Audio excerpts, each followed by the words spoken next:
تمام رشتے اس کے آگے مان پڑ جاتے ہیں۔ اللہ کہتا ہے میرے بندے، میں نے تجھ کو 2 آنکھیں دیں اور تو ان آنکھوں سے دیکھ جو تجھ پر حلال ہے۔ جب تجھے حرام نظر آنے لگے تو یہ پردہ گرا لیا کر۔ یہ پردہ اس لیے میں نے لگایا ہے کہ اس سے حرام نہ دیکھا جائے۔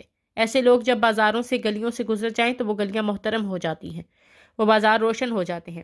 چمن سے گزر جائیں تو اس چمن کا حسن دوبالا ہو جاتا ہے۔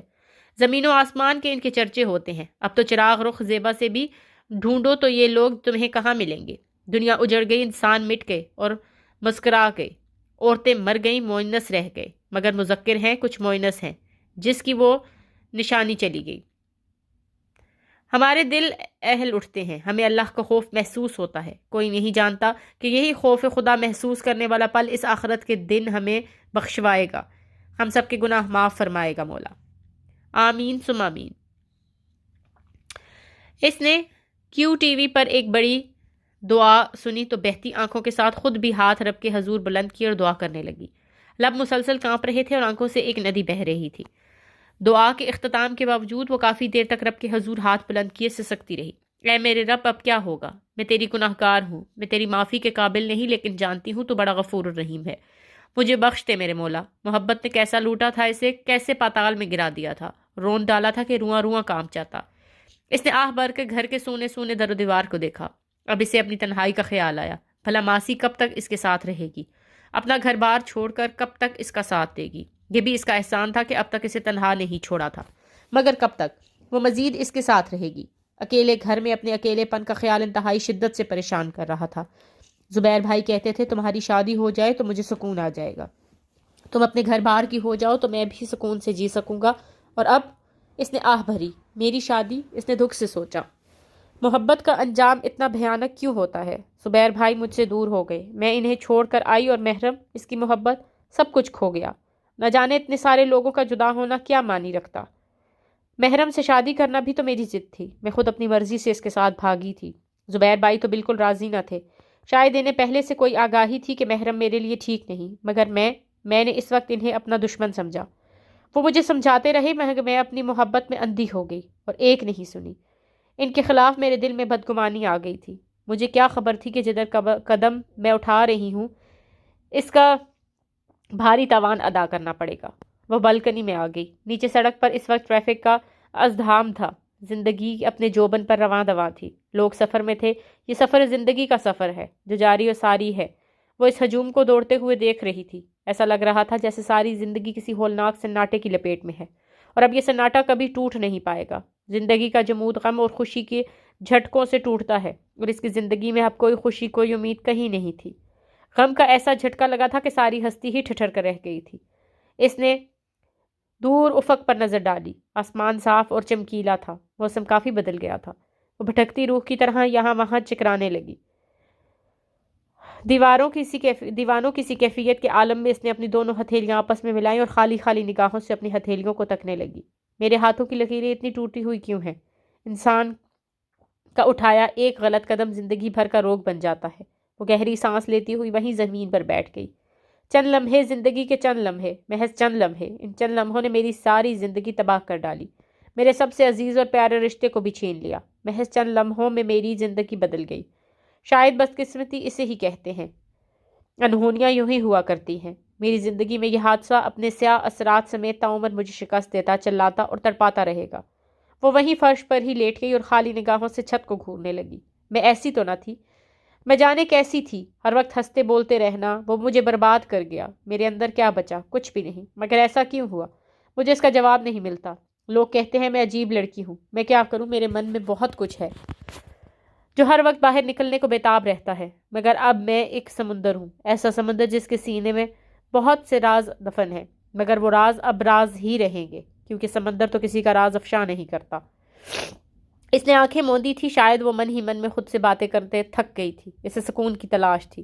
لیکن ماہین کہاں ہے محرم دورانی؟ 2 مہینے کی ٹرائی کے بعد زبیر کی بات محرم سے ہو پائی تھی۔ اس کی حالت غیر ہو چکی تھی، 2 مہینے سے پاگلوں کی طرح اپنی بہن کی تلاش میں ادھر ادھر مارا پھر رہا تھا۔ روٹی کا ایک نوالا اس کے حلق سے نہیں اترتا تھا، نکاہت کے مارے ہاتھ پاؤں بالکل ڈھیلے پڑ گئے تھے۔ ماہین 2 مہینے سے گھر سے غائب ہے۔ میں نے اس کو ہر جگہ ڈھونڈا ہے، وہ تمہارے علاوہ کسی اور کے پاس نہیں جا سکتی۔ زبیر بھائی، آپ مجھے غلط سمجھ رہے ہیں۔ میں اس سے محبت کرتا ہوں، مگر آپ کا بھی ادب لحاظ کرتا ہوں۔ میں جانتا ہوں کہ اس کا کیا مقام ہے۔ میں کبھی آپ کو اس طرح کی ایذا پہنچانے کے بارے میں سوچ بھی نہیں سکتا۔ دیکھو محرم، میرا اور امتحان مت لو۔ بلیو می، میں نہیں جانتا وہ کہاں ہے۔ آپ فکر نہ کریں، میں اسے ڈھونڈنے کی کوشش کرتا ہوں۔ فون ٹھک سے بند ہو گیا اور زبیر نہ جانے کتنی دیر تک ہیلو ہیلو کرتا رہا۔ دوبارہ نمبر ڈائل کرنے پر سیل آف ملا تو وہ کسی ہارے ہوئے مجرم کی طرح صوفے پر ٹھہس آ گیا اور چھت کو گھورنے لگا۔ تم نہیں جانتی، نہ جانے تم کہاں ہو۔ محرم نے کہا چھپا کے رکھا ہے تمہیں۔ ایک بار، صرف ایک بار اپنے اس بدقسمت بھائی سے رابطہ کرو، صرف ایک بار۔ اس نے اپنے آپ کو ڈھیلا چھوڑ دیا۔ اس کا سر صوفے پر لڑک گیا، بھری بھری مٹھی کی طرح۔ رونے سے کچھ حاصل نہیں ہوتا، یا تو تمہیں اسے مار کر کہیں پھینکنا ہوگا یا پھر کسی کو دے دینا ہوگا۔ جب ایک قدم غلط اٹھ جائے تو راستہ ہی بدل جاتا ہے۔ کانٹے تو چبھتے ہیں۔ افسوس کہ یہ احساس بعد میں ہوتا ہے۔ کبھی نہیں، میں ایسا نہیں کر سکتی۔ وہ پھوٹ پھوٹ کر رونے لگی۔ ماسی مہین کو روتا ہوا چھوڑ کر گھر کے کاموں میں مصروف ہو گئی اور اس کے دل میں پہلے سے بھی بڑھ کر خوف چھوڑ گئی۔ ماسی اس کے آرام اور کھانے پینے کا خیال رکھتی تھی، لیکن وہ خود غریب عورت تھی۔ وقت بیت رہا تھا اور اس کا خوف دن بدن بڑھتا جا رہا تھا۔ ماہین ماسی کے گلے لگ کر رو پڑی۔ ماسی، میں تو بالکل برباد ہو گئی۔ بس اللہ سے دعا مانگ بی بی، اس سے معافی مانگ، وہ بڑا رحیم ہے۔ جس کا کوئی نہیں ہوتا اس کا اللہ ہوتا ہے۔ اس سے دعا کر تیری آزمائش ختم ہو۔ ماسی سے سمجھاتی اور چپ کراتی رہی۔ ماسی، میرے لیے اتنا کچھ کیا تم نے، میں کبھی یہ احسان نہیں بھول سکتی۔ میرے پاس تو کچھ ہے بھی نہیں لوٹانے کو۔ ہاں، یہ گلے کی چین ہے، تم رکھ لو۔ اتنا خرچ کیا تم نے مجھ پر۔ اس نے محرم کی دی ہوئی زنجیر اس کی طرف بڑھا دی۔ یہ کیا کر رہی ہے بی بی؟ ماسی نے اس کا ہاتھ پرے کیا۔ تو میری بیٹی جیسی ہے اور یہ تو اپنے پاس ہی رکھ، تیرے ہی کام آئے گی۔ اس روز اسے تکلیف شروع ہوئی۔ تکلیف کے ساتھ شدید قسم کا ڈپریشن بھی تھا۔ کبوتر کب تک آنکھیں بند کر سکتا تھا؟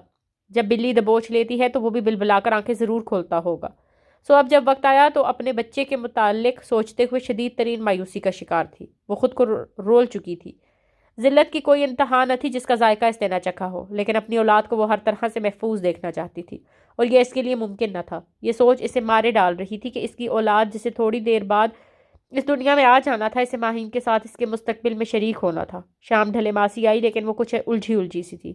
بس ماہین بی بی، ذرا سا مشکل وقت ہے، ہمت سے کام لینا۔ اس نے ماہین کا ہاتھ پکڑ کر تسلی دی۔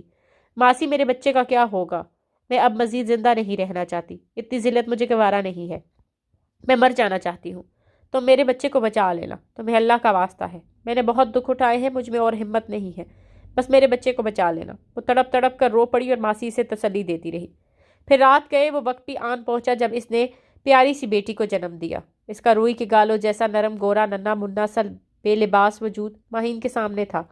وہ اسے اپنا سانس بند ہوتا لگ رہا تھا۔ بیٹی، اس نے جیسے سرگوشی میں خود سے کہا اور تڑپ کر رو پڑی۔ کیوں آئی ہے یہ اس دنیا میں؟ نہیں، میں اسے مار دوں گی۔ یہ بھی ذلت کی اس پستی میں گرے گی جس میں میں گری ہوں۔ ماسی، اس کا گلا گھونٹ دو، اسے مار دو۔ وہ پاگلوں کی طرح رو رہی تھی۔ ماسی نے اپنے بازوؤں سے اسے پکڑ لیا۔ ماہین بی بی، ہوش میں آؤ۔ کافی دیر بعد جب اس کی حالت سنبھلی تو ماسی نے آہستہ سے کہا، ماہین بی بی، ایک بے اولاد جوڑا ہے، بہت بڑے افسر ہیں صاحب، وہ بچی کو گود لینا چاہتے ہیں، بہت اچھے اور امیر لوگ ہیں اور بہت ہی خدا ترس بھی۔ زبردستی نہیں ہے، لیکن اگر تم چاہو تو اپنی بیٹی کو دے دو، کم از کم وہ در بدر نہیں ہوگی۔ وہ اسے کبھی نہیں بتائیں گے کہ یہ ان کی اولاد نہیں ہے۔ اکلوتی بن کر رہے گی، تم جائیداد کی وارث ہوگی اور اس کی محبت کی حقدار۔ وہ آنکھیں پھاڑے ماسی کو دیکھ رہی تھی۔ اسے لگا جیسے غیب سے مدد آئی ہو۔ وہ نہیں جانتی تھی کہ ماسی نے جو کچھ کہا وہ درست تھا یا نہیں، لیکن وہ اس پر یقین کر لینا چاہتی تھی۔ ماسی منتظر نظروں سے ماہین کو دیکھ رہی تھی۔ اس نے سکون کا سانس لے کر آنکھیں موند لی۔ میرے خیال میں یہ اللہ تعالیٰ نے تمہاری مدد کی ہے۔ میں کہتی تھی نا، اس سے مانگو وہ ضرور دے گا۔ اور پھر سے رو پڑی۔ وہ کہہ رہے تھے کہ تم اس پر دستخط کر دو۔ ماسی کے انداز میں تذبذب تھا۔ یہ کیا ہے؟ ماہین نے کاغذ کے اس ٹکڑے کی طرف ہاتھ بڑھائے بغیر پوچھا۔ پتہ نہیں، میں کب پڑھنا جانتی ہوں۔ اس نے کاغذ اس کے ہاتھ سے لے لیا اور آنکھیں صاف کر کے تحریر پر نگاہیں جما دی۔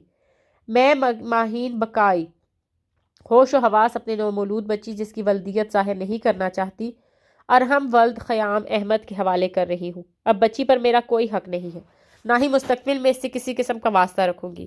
نیچے گواہوں اور ماہین کے دستخط کی جگہ تھی۔ تحریر پڑھ کر اس کی آنکھیں پھر بھر آئیں۔ اپنی بیٹی یوں کسی کے حوالے کر دینا کب آسان تھا، لیکن یہ اسے مار کر کچرے کے ڈبے میں پھینک دینے کی نسبت بہت بہتر تھا۔ دل میں ہزار ٹیسیں تھی، آنسو نے آنکھوں کو دھندلا دیا تھا، سینے میں بے شمار چیخیں دفن کی، دل پر پتھر رکھا اور اپنے دستخط کر دیے۔ ماسی بچی کو لے جانے لگی تو اس کا دل چاہا اسے واپس بلا کر کم از کم ایک مرتبہ اسے پیار کر لے، اپنے سینے سے بھینچ لے۔ کتنی مشکلوں سے خود پر قابو پایا صرف ماں ہی نہیں جانتی تھی۔ اس کی بچی محفوظ ہو گئی تھی، لیکن اس کی ذلتوں کا سفر شاید اب سے ہی معنوں میں شروع ہوا تھا۔ "Would you like to dance with me?" وہی ہنسی کہہ کے، وہی آوازوں کی بازگشت میں سب سے زیادہ نمایاں آواز محرم دورانی کی تھی۔ سبھی کاکٹیل پارٹی میں آئے تھے جہاں رنگ اور نور کا سیلاب تھا۔ محرم نے حواس باختہ کھڑی ماہین کی پتلی کمر کے حلقے میں اپنا بازو ڈال کے دلیری سے پوچھا تو وہ دبی ہوئی آواز سے بولی، "محرم، مجھے یہ سب پسند نہیں، تم پلیز چلو یہاں سے۔" "ارے یار، تم اب محرم دورانی کے ساتھ ہو، اپنی اس مڈل کلاس سوچ کو نکال کر کہیں دور پھینک دو، زندگی کے مزے لوٹو۔" اس نے مسکراتے ہوئے ایک آنکھ دبائی۔ ماہین تقریباً کھچی ہوئی اس کے ساتھ ڈانسنگ فلور پر آ گئی اور اس کے قدم سے قدم ملانے لگی۔ جانے کیا سرور تھا، مگر یہ سرور اسے ہر دوسری لڑکی کے ساتھ محسوس ہوتا تھا جو نئی نئی ہوتی اور پھر اسے اپنے پرانے لباس کی طرح جس سے دل بھر جائے پھینک دیتا تھا اور نئی راہوں میں نیا جال بچھا کے نئے دانے گراتا۔ "یار، تیرے پاس تو لڑکیاں کسی میگنیٹک پاور کی طرح کھینچی آتی ہیں۔" فخر نے محرم کے کان میں سرگوشی کی تھی اور وہ مسکراتا ہوا ماہین سے ایکسکیوز کرتا فخر کے ساتھ آگے بڑھ گیا، جبکہ ماہین اس ماحول میں خود کو ایڈجسٹ نہیں کر پا رہی تھی۔ اس کا دل چاہ رہا تھا زمین پھٹے اور وہ اس میں سما جائے۔ "تو آخر یہ سب کرتا کیسے ہے؟" فخر نے رشک سے پوچھا تھا۔ "میں تو بس سنہرا جال بچھا کر ان کے من پسند دانے پھینکتا ہوں، جو یہ اٹھا لے ان کی مرضی۔" وہ رنگ برنگی تتلیوں کی طرح اشارہ کرتے ہوئے ماہین پر نظریں نکا کر بولا تھا۔ وہ اچھی طرح جانتا تھا کہ کوئی اس کی مردانہ وجاہت سے متاثر ہوتا ہے تو کوئی اس کی بے تحاشا دولت سے، اور جوان دونوں سے متاثر نہ ہوتا وہ اسے اپنے میٹھے لب و لہجے میں الجھا لیتا، اور یہی میٹھا لب و لہجہ اس نے ماہین پر آزمایا تھا۔ جانے کیا سحر تھا جو وہ پھونکتا تھا، جو عام سے عام اور خاص سے خاص اس کے دامن کے کانٹے کی طرح لپٹتے لگتی تھی اور وہ پھولوں کی طرح انہیں اپنے دل میں جگہ دیتا۔ مگر مرد کا دل تو سرائے ہے، لمحہ بھر کو اس میں رکو اور دوسرے پل ہی پاؤں کے جوتوں کی گرد کی طرح کسی ڈسٹر سے پونچھ کر جوتے چکمگا لیے۔ یہ لڑکیاں اگر روپیہ، دولت، گاڑی اور اسمارٹنس سے متاثر نہ ہو تو بس ان کو شرافت کا لیبل لگوا کے لے لو، اپنے اوپر چند محبت بھرے جملے سب کچھ ہار دیں گی۔ وہ بڑی دانشمندی سے مشورے دیتا جاتا اور محبت بھرے کو خاصا معنی خیز کر دیتا۔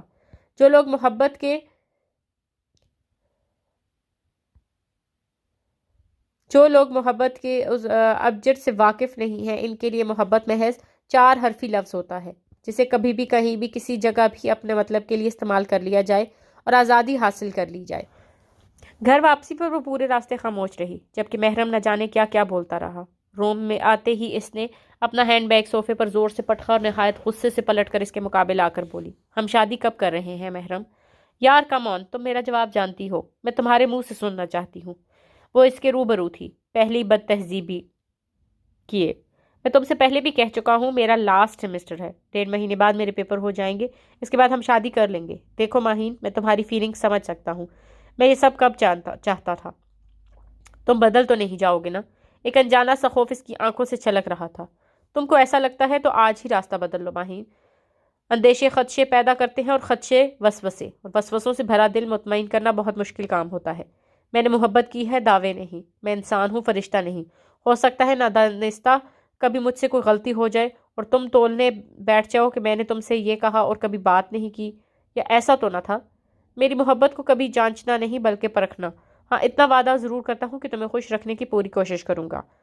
یہ ایک ادا سے بولتا گیا اور ماہین پھٹی نگاہوں سے اسے دیکھے گئی۔ راستہ بدلنا ہوتا تو میں تمہارے ساتھ بھاگتی کیوں؟ میں نے تم سے محبت کی ہے، زندگی کے آخری پل تک تمہارا ساتھ چاہتی ہوں۔ ماہین ڈارلنگ، میں تمہاری آنکھوں سے محبت کی حد ناپ سکتا ہوں۔ مجھے معلوم ہے کہ تم مجھ سے کتنی محبت کرتی ہو اور کس قدر۔ میں تمہارے ساتھ ہوں زندگی کے آخری پل تک۔ ماہین کے سحر زدہ آنکھوں میں جگمگاتی مسکراہٹ کو دیکھ کر سب کچھ فراموش کر بیٹھی۔ یہی تو محرم دورانی کا کمال تھا، چاہے دل میں گالیاں دے مگر آنکھوں اور ہونٹوں سے ہمیشہ دھوکہ دے سکتا تھا۔ ماسی کب تک اپنا گھر بار چھوڑ کر ماہین کا خیال رکھ سکتی تھی؟ اپنی بیٹی کا نام دل ہی دل میں اس نے مومنہ رکھ لیا تھا، پاک صاف جیسے کیچڑ میں کنول۔ وہ بہت گناہ گار تھی لیکن ماں تھی۔ اس کا رواں رواں ہمیشہ اس کی عزت و حرمت کی سلامتی کے لیے دعا گو رہا۔ مومنہ کی پیدائش کے تقریباً 2 ماہ بعد اس نے فیصلہ کیا کہ وہ بھیک میں دیے اس فلیٹ کو ہمیشہ کے لیے چھوڑ کر کہیں دور چلی جائے گی، مگر کہاں، یہ تو وہ خود بھی نہیں جانتی تھی۔ میں زبیر بھائی کو شکل دکھانے کے قابل نہیں رہی۔ اب کس منہ سے ان کے پاس جاؤں؟ ان کے علاوہ تو میرا کوئی اس دنیا میں ہے بھی نہیں۔ خوف سے اپنی لپیٹ میں لے لیا تھا، اس کی آنکھوں سے آنسو روا ہو گئے۔ کاش میں محرم سے کبھی ملی نہ ہوتی، کاش میں نے زبیر بھائی کی بات مان لی ہوتی، کاش وہ لمحے میری زندگی میں نہ آئے ہوتے جنہوں نے مجھے یوں در بدر کیا۔ ان لمحوں کو یاد کر کے وہ پھوٹ پھوٹ کر رو پڑی۔ ماسی کے بیٹے کی شادی تھی، وہ اپنے گاؤں چلی گئی۔ ماسی نے اس کے لیے بہت کچھ کیا تھا، وہ اس سے زیادہ اور کچھ کر بھی نہیں سکتی تھی۔ آج وہ اپنی پڑوس والی کے ساتھ لاؤنج میں بیٹھی تھی۔ پڑوسن کافی عرصہ سے اس کے فلیٹ میں رہتا دیکھ رہی تھی، مگر کبھی ملاقات کا موقع نہ ملا تھا۔ آج وہ حلوہ دینے کے بہانے اس کے ہاں چلی آئی تھی۔ ماہین کے پتلے پتلے نین نقش سے بہت بھائے تھے اور وہ تعریفوں کے پل باندھتی گئی۔ ماہین نے پریشانی کے عالم میں اس سے مدد مانگی۔ پلوشا میں بہت پریشان ہوں، میں جاب کرنا چاہتی ہوں۔ تم جاب کرتی ہو اس لیے تم سے مدد کی درخواست کر رہی ہوں۔ تمہاری نظر میں کوئی جاب ہو تو پلیز مجھے ضرور بتانا۔ ہاں بہن ضرور، ویسے تم کتنا پڑھی لکھی ہو اور کیا جاب کرنا چاہتی ہو؟ میں نے ہوم اکنامکس میں BA کیا ہے، MA اسٹارٹ کیا تھا، لیکن ماہین نے خوشی سے پلوشا کی طرف دیکھا جو مسکراتے ہوئے بول رہی تھی۔ ایک بیگم صاحبہ ہے، کچھ واقفیت ہے ان سے میری، ان کی اپنی بوتیک ہے، سلائی کڑھائی تو تمہیں آتی ہی ہوگی اور کھانا پکانا بھی جانتی ہو۔ انہیں ایک لڑکی کی ضرورت ہے، بس کہتی ہے کہ رہنا ان کے ساتھ ہی ہوگا، کھانا کپڑا مفت، اب تمہاری مرضی۔ میں تیار ہوں، میں سب کام جانتی ہوں، سب کھانے پکانے آتے ہیں، سلائی کڑھائی بھی بخوبی جانتی ہوں۔ تم اس بیگم صاحبہ سے بات کر لو۔ ڈوبتا ہوا شخص اپنی جان بچانے کے لیے جیسے تنکے کو پکڑتا ہے، ویسے ہی ماہین نے بھی اس موقع کو ہاتھ سے نہ نکلنے دیا۔ بھائی کے گھر رہتے ہوئے اس نے کبھی کسی کام کو ہاتھ نہ لگایا تھا، لیکن اب یہی سب کچھ اسے اپنی بچت کا سامان لگ رہا تھا۔ شام کو ہی ایک بنی سوری بڑی عمر کی عورت آ گئی، پلوشا اس کے ساتھ تھی۔ پلوشا نے بیگم صاحبہ کا تعارف کروایا۔ بیگم صاحبہ بہت ہی باریک بینی سے اسے دیکھ رہی تھی۔ کیا نام ہے تمہارا؟ انہوں نے جائزہ لیتے ہوئے پوچھا تھا۔ جی ماہین۔ ماں باپ کہاں ہیں؟ اس نے سر جھکا لیا۔ وہ نہیں ہے۔ کوئی یار دوست تو نہیں ہے؟ اس کا چہرہ پیلا پڑ گیا۔ مارے شرمندگی کے اس نے گردن جھکائی اور نفی میں سر ہلا دیا۔ تمہیں اعتراض تو نہیں ہے اگر ہم تمہیں اپنے ساتھ لے جائیں؟ نہیں بالکل نہیں، آپ جو چاہیں گی مانوں گی، یہ میرا وعدہ ہے، اس نے جلدی جلدی کہا۔ بیگم صاحبہ اٹھ کھڑی ہوئی۔ پلوشا میرے ساتھ آؤ کہہ کر باہر نکل گئی۔ ماہین کشمکش میں مبتلا تھی، پتہ نہیں وہ ماہین سے مطمئن ہوئی تھی یا نہیں، کیا خبر وہ اسے نوکری دیتی یا نہیں، وغیرہ وغیرہ۔ چند منٹ بعد ہی پلوشا روشن چہرہ لیے اندر آئی۔ چلو ماہین تیار ہو جاؤ، وہ تمہیں ساتھ لے جانے کے لیے راضی ہیں۔ ماہین یوں اچھل کر کھڑی ہوئی جیسے نیچے اسپرنگ لگے ہوں۔ اس فلیٹ سے اسے وحشت ہوتی تھی، پل پل اس بے وفا کی بے وفائی یاد دلاتی تھی۔ یہاں گزارا وہ ایک ایک لمحہ اس کے لیے کسی عذاب سے کم نہ تھا۔ اب جب سر چھپانے اور پیٹ کی آگ بجھانے کا آسرا ہوا تھا تو وہ ایک لمحہ بھی اس فلیٹ میں رکنا نہ چاہتی تھی۔ وہ بیگم صاحبہ کے ساتھ پارکنگ ایریا میں آ گئی۔ باوردی ڈرائیور نے دروازہ کھولا اور وہ دونوں اس بڑی سی کار میں سوار ہو گئی۔ بیگم صاحبہ کا روب اتنا تھا کہ ماہین خود سے کوئی بات کرنے کی ہمت نہ کر سکی۔ کافی سڑکوں سے ہوتے ہوئے وہ لوگ ڈیفنس کے خوبصورت 2 کنال پر پھیلے بنگلے میں پہنچ گئے۔ وہ نہایت ہی شاندار بنگلہ تھا۔ جدید طرز پر بنا ہوا ڈرائیو وے پر پہلے سے ہی 5 کاریں کھڑی تھیں۔ لان میں سبز گھاس اور رنگا رنگ پھول تھے۔ مکان کی 3 منزلیں تھیں، ایک تہہ خانہ، اس کے اوپر ایک منزل اور پھر سب سے اوپر ایک منزل۔ اندر سے بھی گھر کافی شاندار تھا۔ آج سے پہلے اس نے ایسا شاندار گھر کبھی نہیں دیکھا تھا۔ یہاں آ کر احساس ہوا کہ زبیر بھائی کے گھر اپنے پن کی مہک تھی، جبکہ اس گھر میں روپے پیسے کی مہک رچی ہوئی تھی۔ اس گھر میں جگہ جگہ قیمتی قالین بچے ہوئے تھے، نیم برہنہ عورتوں کے مجسمے تھے، چمکتے شیشوں سے بنی سجاوٹی اشیاء تھیں۔ اندر داخل ہو کر وہ ایک لمحے کو ٹھٹک کر رہ گئی۔ مبہوت سے گھر دیکھتی ہی رہ گئی۔ رک کیوں گئی؟ بیگم صاحبہ نے پوچھا۔ جی کچھ نہیں، گھبرا کر اس نے اپنے قدم آگے بڑھائے۔ لائبہ اس لڑکی کو اس کا کمرہ دکھاؤ۔ لائبہ نامی ماڈرن سی لڑکی سے اپنے پیچھے آنے کا اشارہ کر کے سیڑھیاں چڑھ گئی۔ داہنے کونے کا آخری دروازہ کھول کر اندر داخل ہو گئی۔ کمرہ بہت ہی شاندار تھا۔ ماہین نگاہوں میں اس کمرے کو سراہ رہی تھی کہ لائبہ اس سے مخاطب ہوئی۔ تم آرام کرو، میڈم صبح تم سے ملاقات کریں گی۔ 7 باتھ روم ہے، چاہو تو نہا دھو لو، کپڑوں کے کچھ جوڑے ابھی تھوڑی دیر میں تمہیں مل جائیں گے۔ کیا میں اس کمرے میں رہوں گی؟ اس نے حیرت سے اس کی طرف دیکھا تھا۔ ہاں کیوں، کوئی پرابلم ہے؟ نہیں، یہ تو بہت اعلیٰ کمرہ ہے، میں سرونٹ کوارٹر میں رہ لوں گی۔ تمہاری جگہ یہاں اس کمرے میں ہے میری جان، سرونٹ کوارٹر تم بہت پیچھے چھوڑ آئی ہو۔ اب اپنی مڈل کلاس ذہنیت کو بھی اپنے جوتوں کی گرد کے ساتھ باہر جھاڑ دو۔ ماہین حیران تھی، اتنی بڑی مہربانی بلاوجہ تو نہیں تھی، لیکن وہ بہت تھک چکی تھی، اس لیے کچھ دیر آرام کرنا چاہتی تھی۔ اس بارے میں کچھ نہیں سوچنا چاہتی تھی، کم از کم ایک رات سکون کے ساتھ گزارنا چاہتی تھی۔ لائبہ مڑ کر جانے لگی تو ماہین دھیرے سے بولی، سنو، اس نے پلٹ کر ماہین کو دیکھا۔ جائے نماز ہوگی؟ لائبہ نے پہلے کچھ حیرت سے دیکھا اور پھر مسکرا دی۔ نماز پڑھتی ہو؟ ماہین بھی مسکرا دی۔ نماز تو کسی حالت میں بھی معاف نہیں ہے۔ ان باتوں پر یقین ہے تمہارا؟ یہ یقین نہیں، ایمان ہے۔ جہاں تک میرا دماغ کام کرتا ہے مجھے پتا چلا ہے کہ پچھلے دنوں تم نے ایک ناجائز بچی کو جنم دیا ہے۔ Am I right؟ ماہین حواس باختہ چہرہ لیے اسے تکتی رہی۔ Am I right or not؟ Maheen اتنا سر جھکا گئی تبھی لائبہ دلچسپی سے گویا ہوئی۔ نادانی میں نے اپنی عزت کھو دی، لیکن میرا ایمان سلامت ہے، اور میں جب تک زندہ رہوں گی اپنے رب کے حضور اپنے اس گناہ کی معافی مانگتی رہوں گی۔ وہ رحیم و کریم ذات ایک دن مجھے ضرور معاف کر دے گی، میری آزمائشیں ایک دن ضرور ختم ہوں گی۔ وہ جذباتی ہو گئی تھی۔ لائبہ آہستہ سے ہنس دی۔ ہاں، انسان ایسے ہی جذباتی سہارے تلاش کرتا رہتا ہے۔ اللہ تعالیٰ جذباتی سہارا نہیں، ایک اٹل حقیقت ہے۔ اس نے زور دے کر کہا تھا، اور لائبہ کے کچھ کہنے سے قبل ایک بار پھر گویا ہوئی۔ میں کوئی فلسفی نہیں، کوئی دلیل نہیں دے سکوں۔ میں تو اتنا جانتی ہوں کہ انسان اپنی آزادی کی ایک حد تک اندر بھرپور طریقے سے استعمال کر سکتا ہے، پھر ایک وقت ایسا آتا ہے جب وہ بے بس ہو جاتا ہے۔ یہاں سے آگے اللہ تعالیٰ اپنا حکم استعمال کرتا ہے۔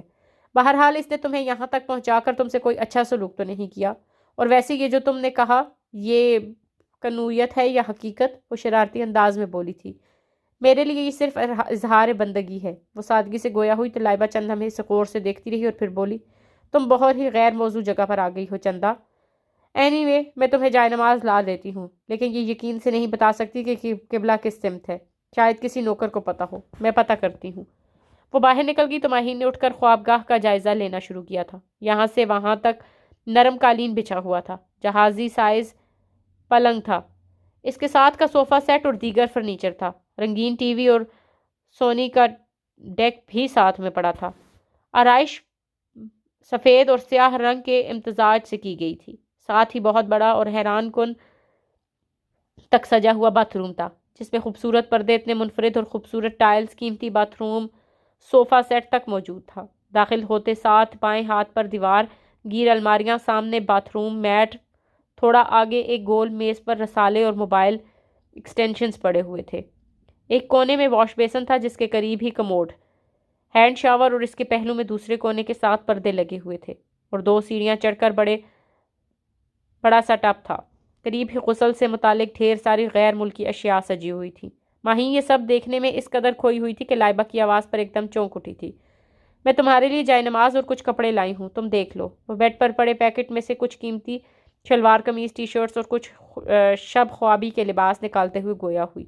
میرے خیال میں یہ وقتی طور پر بہت ہیں، پر تم خود جا کر اپنے لیے خریداری کر لینا۔ ماہین کی الجھن میں ایک دم اضافہ ہو گیا تھا۔ وہ تمام سوچیں اور سوال جو اس نے اپنے ذہن سے جھٹک دیے تھے وہ ایک دم پھر سے اس کے سامنے آ کھڑے ہوئے تھے۔ آخر اس مہربانی کی وجہ؟ تم اتنی بے وقوف تو نہیں ہو سکتی۔ ظاہر ہے بزنس مین کو انویسٹ تو کرنا ہی پڑتا ہے، اس کے بعد ہی ریٹرن ملا کرتا ہے۔ لائبہ شاپرز کو ایک طرف رکھتے ہوئے بولی تھی، لیکن آپ کے بزنس میں میرا کیا کام؟ ماہین نے تذبذب کے عالم میں پوچھا۔ لائبہ آنکھیں میچ کر سر ہلا کر بولی، پلوشا کے ساتھ یہی پرابلم ہے کہ وہ پوری بات نہیں کرتی۔ بہرحال اب اس بات سے کوئی فرق نہیں پڑتا کیونکہ تم یہاں آ ہی گئی ہو۔ اس بارے میں میڈم سے صبح بات کرنا۔ پلیز مجھے کچھ تو بتائیں، آپ لوگ مجھے یہاں کیوں لائی ہیں؟ لائبہ کی بات نے اس کے ذہن میں خطرے کی گھنٹی بجا دی تھی۔ تمہیں ہم تو نہیں لائے، تم اپنی مرضی سے یہاں آئی ہو۔ میں تو سمجھ رہی تھی کہ مجھے یہاں بوتیک یا گھریلو کام کاج کے لیے لایا جا رہا ہے۔ اس کی حالت رونے والی ہو گئی تھی۔ یا تو تم بولی ہو یا پھر بہت چلاک۔ بولی ہو تو سب کچھ آہستہ آہستہ سیکھ جاؤ گی، اگر ہوشیاری دکھا رہی ہو تو اپنے ساتھ ہی برا کرو گی۔ ہم نے تمہیں بہت مہنگے داموں خریدا ہے اور تمام پیسے وصول کرنا بھی ہم جانتے ہیں۔ ماہین کا منہ کھل گیا۔ ایک لمحے کو تو وہ اپنی سماعت پر اعتبار ہی نہ کر پائی۔ یہ نہیں ہو سکتا، یہ کیسے ہو سکتا ہے؟ مجھے خریدا گیا ہے، یہ نہیں ہو سکتا۔ اسے لگا جیسے وہ پاگل ہو جائے گی۔ وہ چلائی تھی مگر بے سود۔ یہاں سے مایوس ہو کر وہ فون کی طرف لپٹی۔ اس کا ذہن بالکل کام نہیں کر رہا تھا۔ اسے ریسیور اٹھا کر نمبر گھمایا، لیکن اسے احساس ہوا کہ فون کٹا ہوا تھا۔ ریسیور پٹک کر وہ کھڑکی طرف بڑھی مگر وہاں بھی کوئی راہ فرار نہیں تھا۔ شدید مایوسی نے اسے چاروں طرف سے گھیر لیا اور وہ بستر پر بیٹھ کر رو پڑی۔ یہ سب کیا ہے میرے مالک؟ اتنی بڑی سزا؟ یہی سب ہونا تھا تو نے مجھے خودکشی حرام نہ کی ہوتی، کم از کم کوئی راستہ تو ہوتا۔ بہت دیر تک وہ روتی رہی، پھر جائے نماز بچھا کر آدھی رات تک نماز اور نوافل میں مصروف رہی۔ اسی دوران لائبہ اپنی نگرانی میں نوکرانی کے ساتھ کھانا رکھوا گئی۔ کھانا پینا ہر شے کے لیے اس کے لیے بیکار تھی۔ بس ایک ہی خیال تھا کہ اپنے معبود کے سامنے سر جھکا کر رو کر اپنے گناہوں کی معافی مانگے اور رحم طلب کرے۔ جب ذہنی اور جسمانی طور پر بہت تھک گئی تو سو گئی۔ انسان اس دنیا میں دو طرح کے لوگوں سے دھوکہ کھاتا ہے، ایک وہ جو اس کے اپنے نہیں ہوتے اور ایک وہ جو اس کے بہت اپنے ہوتے ہیں۔ نارنجی کرنوں کے ڈھلتے ہوئے عکس میں بھیگا آسمان سفید سفید کبوتروں کی موجودگی میں بڑا دل فریب دکھائی دے رہا تھا۔ چند لمحے گردن اٹھائی دیکھتی رہی، پھر ہوا سے بکھرتے بالوں کو کان کے پیچھے اڑیس کر تھوڑی گھٹنوں پر رکھے ہاتھوں کی پشت پر رکھ کر نرم اور بھیگی بھیگی سی گھاس پر رکھے اپنے پیروں کو دیکھنے لگی۔ سفید کبوتری جیسے نرم و نازک پیر ہری گھاس سے تراوت سمیٹ رہے تھے۔ وہ بغور اپنے پیروں کو دیکھتی رہی۔ محرم نے ایک بار اس کے پیروں کی تعریف کی تھی اور یہ اسی تعریف کا اعجاز تھا کہ اسے اپنے پاؤں بے حد اچھے لگنے لگے تھے۔ رائل بلو شلوار سوٹ کے ساتھ اس نے سفید جیولری کو ترجیح دی تھی۔ بالوں کو ڈھیلی سی چوٹی کے ساتھ ساتھ کانوں میں بڑے بڑے سفید رنگز اور گلے میں سفید نیکلس، ایک کلائی میں بہت کچھ سفید چوڑیاں، جبکہ دوسری کلائی میں نازک سی ریسٹ واچ تھی جس پر بار بار اس کی نگاہ ٹھہر جاتی تھی۔ وہ بے چینی سے محرم کا انتظار کر رہی تھی۔ ماند پڑتی زردیوں میں رات کے سائے دھیرے دھیرے گھل رہے تھے۔ کھلے گیٹ سے محرم کی گاڑی اندر داخل ہوئی تو وہ مسکرا کر کھڑی ہوئی اور گاڑی کی جانب بڑھی۔ اتنی دیر لگا دی محرم، میں کب سے انتظار کر رہی تھی۔ محرم نے فوراً جواب دینا چاہا مگر پھر بھرپور دلچسپی سے اسے دیکھنے لگا۔ اس کی نگاہوں نے اسے حسین چہرے سے ہٹنے سے قطعی انکار کر دیا تھا۔ اتنا ڈھیر سارا روپ، اتنی ڈھیر ساری کشش، نہ جانے کہاں سے حاصل کر لی تھی اس نے۔ یہ چہرہ، یہ چمکتی ہوئی آنکھیں محرم کے دل میں اتر گئیں۔ ماہین کی رنگت میں یکدم گلابیاں اتر آئی تھیں۔ اس نے نظریں جھکا لیں۔ اگلے ہی لمحے اس نے ماہین کے ہاتھ تھام لیے۔ مردانہ لمس اس کے ہاتھ کے ذریعے رگ و پے میں دوڑتا کیا۔ کوئی چیز خون کے ساتھ بہتی اس کے دل تک گئی تھی۔ دل اتنی تیزی سے دھڑکا تھا جیسے عمر بھر کے لیے دھڑکن اس ایک لمحے کے نام کرنی ہو۔ کیا تم مجھ سے بھاگ سکتی ہو؟ میری محبت سے نظر چرا سکتی ہو؟ اف جانے کیا تھا اس گہری آنکھوں میں کہ ماہین نہ کچھ بول پائی اور نہ جان ہاتھ چھڑا پائی۔ محرم نے اپنا مضبوط ہاتھ اس کے کندھے پر رکھ کر ہلکا سا دباؤ ڈالا۔ ماہین نے شرما کر نظریں جھکا لی اور اپنا سر اس کے کندھے سے لگا کر پرسکون انداز میں بولی، محرم، مجھے تمہیں کچھ بتانا ہے۔ آج ڈاکٹر عائشہ نے رپورٹس بھجوائی ہیں۔ اچھا، کیا ہوا؟ تم ٹھیک تو ہو نا؟ وہ ایک دم پریشان ہوا تھا۔ ماہین شرم سے لب کاٹنے لگی تھی۔ I am pregnant. وہ شرما کر نظریں جھکا کر، جبکہ محرم سکتے کے عالم میں سے دیکھے گیا۔ کیا؟ ماہین اپنی ہی دھن میں بولی جا رہی تھی۔ محرم، اب ہمیں جلدی نکاح کرنا ہوگا۔ تمہارا سیمسٹر ختم ہونے میں صرف 2 دن ہی رہ گئے ہیں۔ پلیز اب تم مجھ سے نکاح کر لو۔ اس کی اچانک فرمائش اور خبر پر وہ بھڑک اٹھا۔ وٹ ربش ماہین، تم کیسی چھوٹی بات کر رہی ہو؟ میں تم سے چھپ کر نکاح نہیں کرنا چاہتا۔ کیا میں کوئی چور ہوں؟ چھپ کر نکاح کرنے کو کہا کس نے؟ نہ ہی چوری کرنے کو کہہ رہی ہوں۔ میں نے کسی غلط چیز کی فرمائش نہیں کی، اپنا حق مانگ رہی ہوں تم سے۔ وہ یقیناً اس کے رویہ سے ہرٹ ہوئی تھی، تبھی اس کی آنکھیں بھیگ گئیں۔ تمہیں تمہارے تمام حقوق ملیں گے ماہین، لیکن ابھی مجھے کچھ ٹائم چاہیے۔ محرم نے ماہین کے کاندھے پر ہاتھ رکھ کر اس کے بات کاٹ دی، نہایت نرمی سے گویا ہوا۔ دنیا میں کیا نہیں ہوتا؟ اتنے لوگ محبت کرتے ہیں تو وہ سب شادیاں کیوں نہیں کر لیتے؟ یقیناً کوئی مسئلہ۔ محرم، تم پیچھے ہٹنا چاہتے ہو۔ تم مجھے اپنانے سے کترانے لگے ہو۔ تم نے میرے ساتھ ٹائم پاس کیا۔ تم میرے لیے یہ سب فیس نہیں کرنا چاہتے۔ وہ دھواں ہو رہی تھی اور قدم قدم پیچھے ہٹتی جا رہی تھی۔ آسمان نے گرجنا شروع کر دیا تو ہلکی پھلکی بوندا باری ہونے لگی۔ کیوں مجھے جھوٹے خواب دکھائے؟ کیوں دھوکہ دیا مجھے؟ صرف تمہاری خاطر میں اپنے بھائی کو چھوڑ کر آئی، صرف تمہاری خاطر اپنے گھر سے بھاگی۔ تم نے مجھ سے میرا اپنا آپ چھین لیا۔ کس بات کا بدلہ لیا تم نے؟ میری ہنسی، میری آواز، میری خوشی، سب کچھ چھین لیا۔ اوہ پلیز ماہین، میں نے کوئی بدلہ نہیں لیا۔ میں نے صرف وہی کیا جو تم چاہتی تھی۔ تمہیں مجھ سے محبت تھی، تم خود گھر سے بھاگی، تم خود اپنی مرضی سے میرے قریب آئی، اور میں آج بھی تم سے محبت کرتا ہوں۔ میری محبت میں سوائے اضافے کے اور کسی چیز کی گنجائش نہیں، مگر تم صورتحال کو سمجھ نہیں رہی ہو۔ کیا سمجھوں میں؟ کیا سمجھانا چاہتے ہو تم؟ تم مرد ہو محرم، اس لیے تم نہیں سمجھو گے کہ لڑکی کے پاس اس کی عزت سے قیمتی چیز اور کوئی نہیں ہوتی۔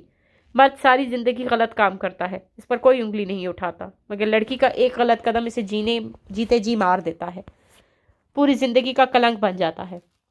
اگر عزت اتنی پیاری تھی تو میرے ساتھ بھاگی کیوں؟ انکار کر دیتی۔ میں سمجھی تھی کہ تم مجھ سے محبت کرتے ہو، سچی محبت، نہیں جانتی تھی کہ تمہارا اصلی روپ کیا ہے۔ او ریلی، اب تو جان گئی ہو کہ میرا اصلی روپ کیا ہے. تم چاہو تو اب بھی اس وقت یہاں سے جا سکتی ہو. میں کبھی پلٹ کر تمہاری طرف نہیں دیکھوں گا. ماہین کو ایسے لگا جیسے ابھی وہ کچی مٹی کی طرح زمین پر بہہ جائے گی. وہ عجیب سی نظروں سے اسے دیکھے گئی. ہلکی بوندا باندی تیز بارش میں بدل گئی اور وہ وہیں اس کے قدموں میں ڈھہ سی گئی. تم ایسا نہیں کر سکتے. مجھے دیکھو محرم، میں بالکل اکیلی ہوں. تم سے بہت پیار کرتی ہوں. میرے من میں شکستہ خوابوں کا ڈھیر لگا ہے. میری آنکھوں میں دیکھو دکھوں کا قحط پڑا ہے. تمہاری ایک نظر، تمہاری محبت کی چھوٹی سی بخشش مجھے زندگی کا سکھ لوٹا سکتی ہے، مجھے چین دے سکتے ہیں. تم مجھ سے نظر پھیر کر مجھ پر ظلم مت کرو. مجھ پر خیرات کرو. میرا اب تمہارے سوا کوئی نہیں. محبت خیرات نہیں کی جاتی، وہ تو ہو جاتی ہے. کیا نہیں ہوتی؟ مجھے کارپیٹ کی طرح قدموں میں بچھنے والی عورت سے سخت گھن آتی ہے. اس نے ماہین کو بازو سے سختی سے پکڑ کر کھڑا کیا اور ناگواریت سے بولا، I really hate that kind of woman. تم چاہو تو اس فلیٹ میں رہ سکتی ہو. اس سے بڑھ کر میں تمہیں کچھ نہیں دے سکتا. دھواں ماہین کو جھٹکے سے پیچھے دھکیلتے ہوئے وہ تیز قدموں سے چلتا گاڑی میں بیٹھا اور تیزی سے گاڑی اڑا لے گیا. ماہین نہ جانے کتنی دور تک بھاگتی ہوئی چیخ چیخ کر اسے پکارتی رہی. پھر تھک ہار کر سڑک کے درمیان بیٹھ کر پھوٹ پھوٹ رو دی. لمحہ لمحہ کر کے گزرتی ہوئی زندگی کے کسی لمحے میں اگر ہم کوئی غلطی کر بیٹھے، بہت سے لمحے گزرنے کے بعد، بہت آگے آنے کے بعد ہمیں اس غلطی کا احساس ہو، تو اکثر یہ احساس بیکار ہی ہوتا ہے، کیونکہ تب ہم یہ نہیں کہہ سکتے کہ گزرے ہوئے لمحوں کی داستان کو کسی ربڑ سے مٹا دو، بیتے ہوئے وقت کو کہیں سے واپس لے آؤ. اب ہم زندگی کے نئے سرے سے شروع کریں گے اور دوبارہ اس جان لیوا غلطی کو نہیں دہرائیں گے جس نے زندگی کی رگوں سے خوشی کا ایک ایک قطرہ نچوڑ کر اس عبرت کا نشان بنا دیا. اور وقت میں سب بڑی خرابی یہی تو ہے کہ واپس نہیں پلٹتا. پیچھے چاہے کچھ ہی کیوں نہ رہ جائے، اسے پرواہ نہیں ہوتی. یہ تو بس آگے آگے اور آگے ہی بھاگتا رہتا ہے، یہ جانے بغیر کہ کسی بدنصیب پیچھے کہیں بہت پیچھے کچھ ایسا بھول آئے ہوتے ہیں کہ جس کے بغیر ان کی زندگی کی گاڑی نہ آگے جا پاتی ہے اور نہ ہی رک سکتی ہے، بس ایک ہی دائرے میں گھومتی رہتی ہے. پاگل ماہین کی زندگی کی گاڑی کی طرح جو بہت سے پچھتاووں کے چنگل میں پھنسی بس ایک ہی دائرے میں گھومے جا رہی تھی، نہ آگے بڑھتی اور نہ ہی رک کر اسے جینے سے بوجھ سے نجات دلا سکتی.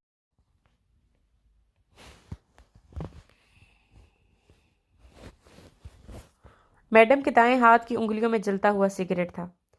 یہ کل سے تم نے کیا تماشا مچایا ہوا تھا؟ دروازہ کیوں پیٹ رہی تھی؟ میں یہاں نہیں رہنا چاہتی.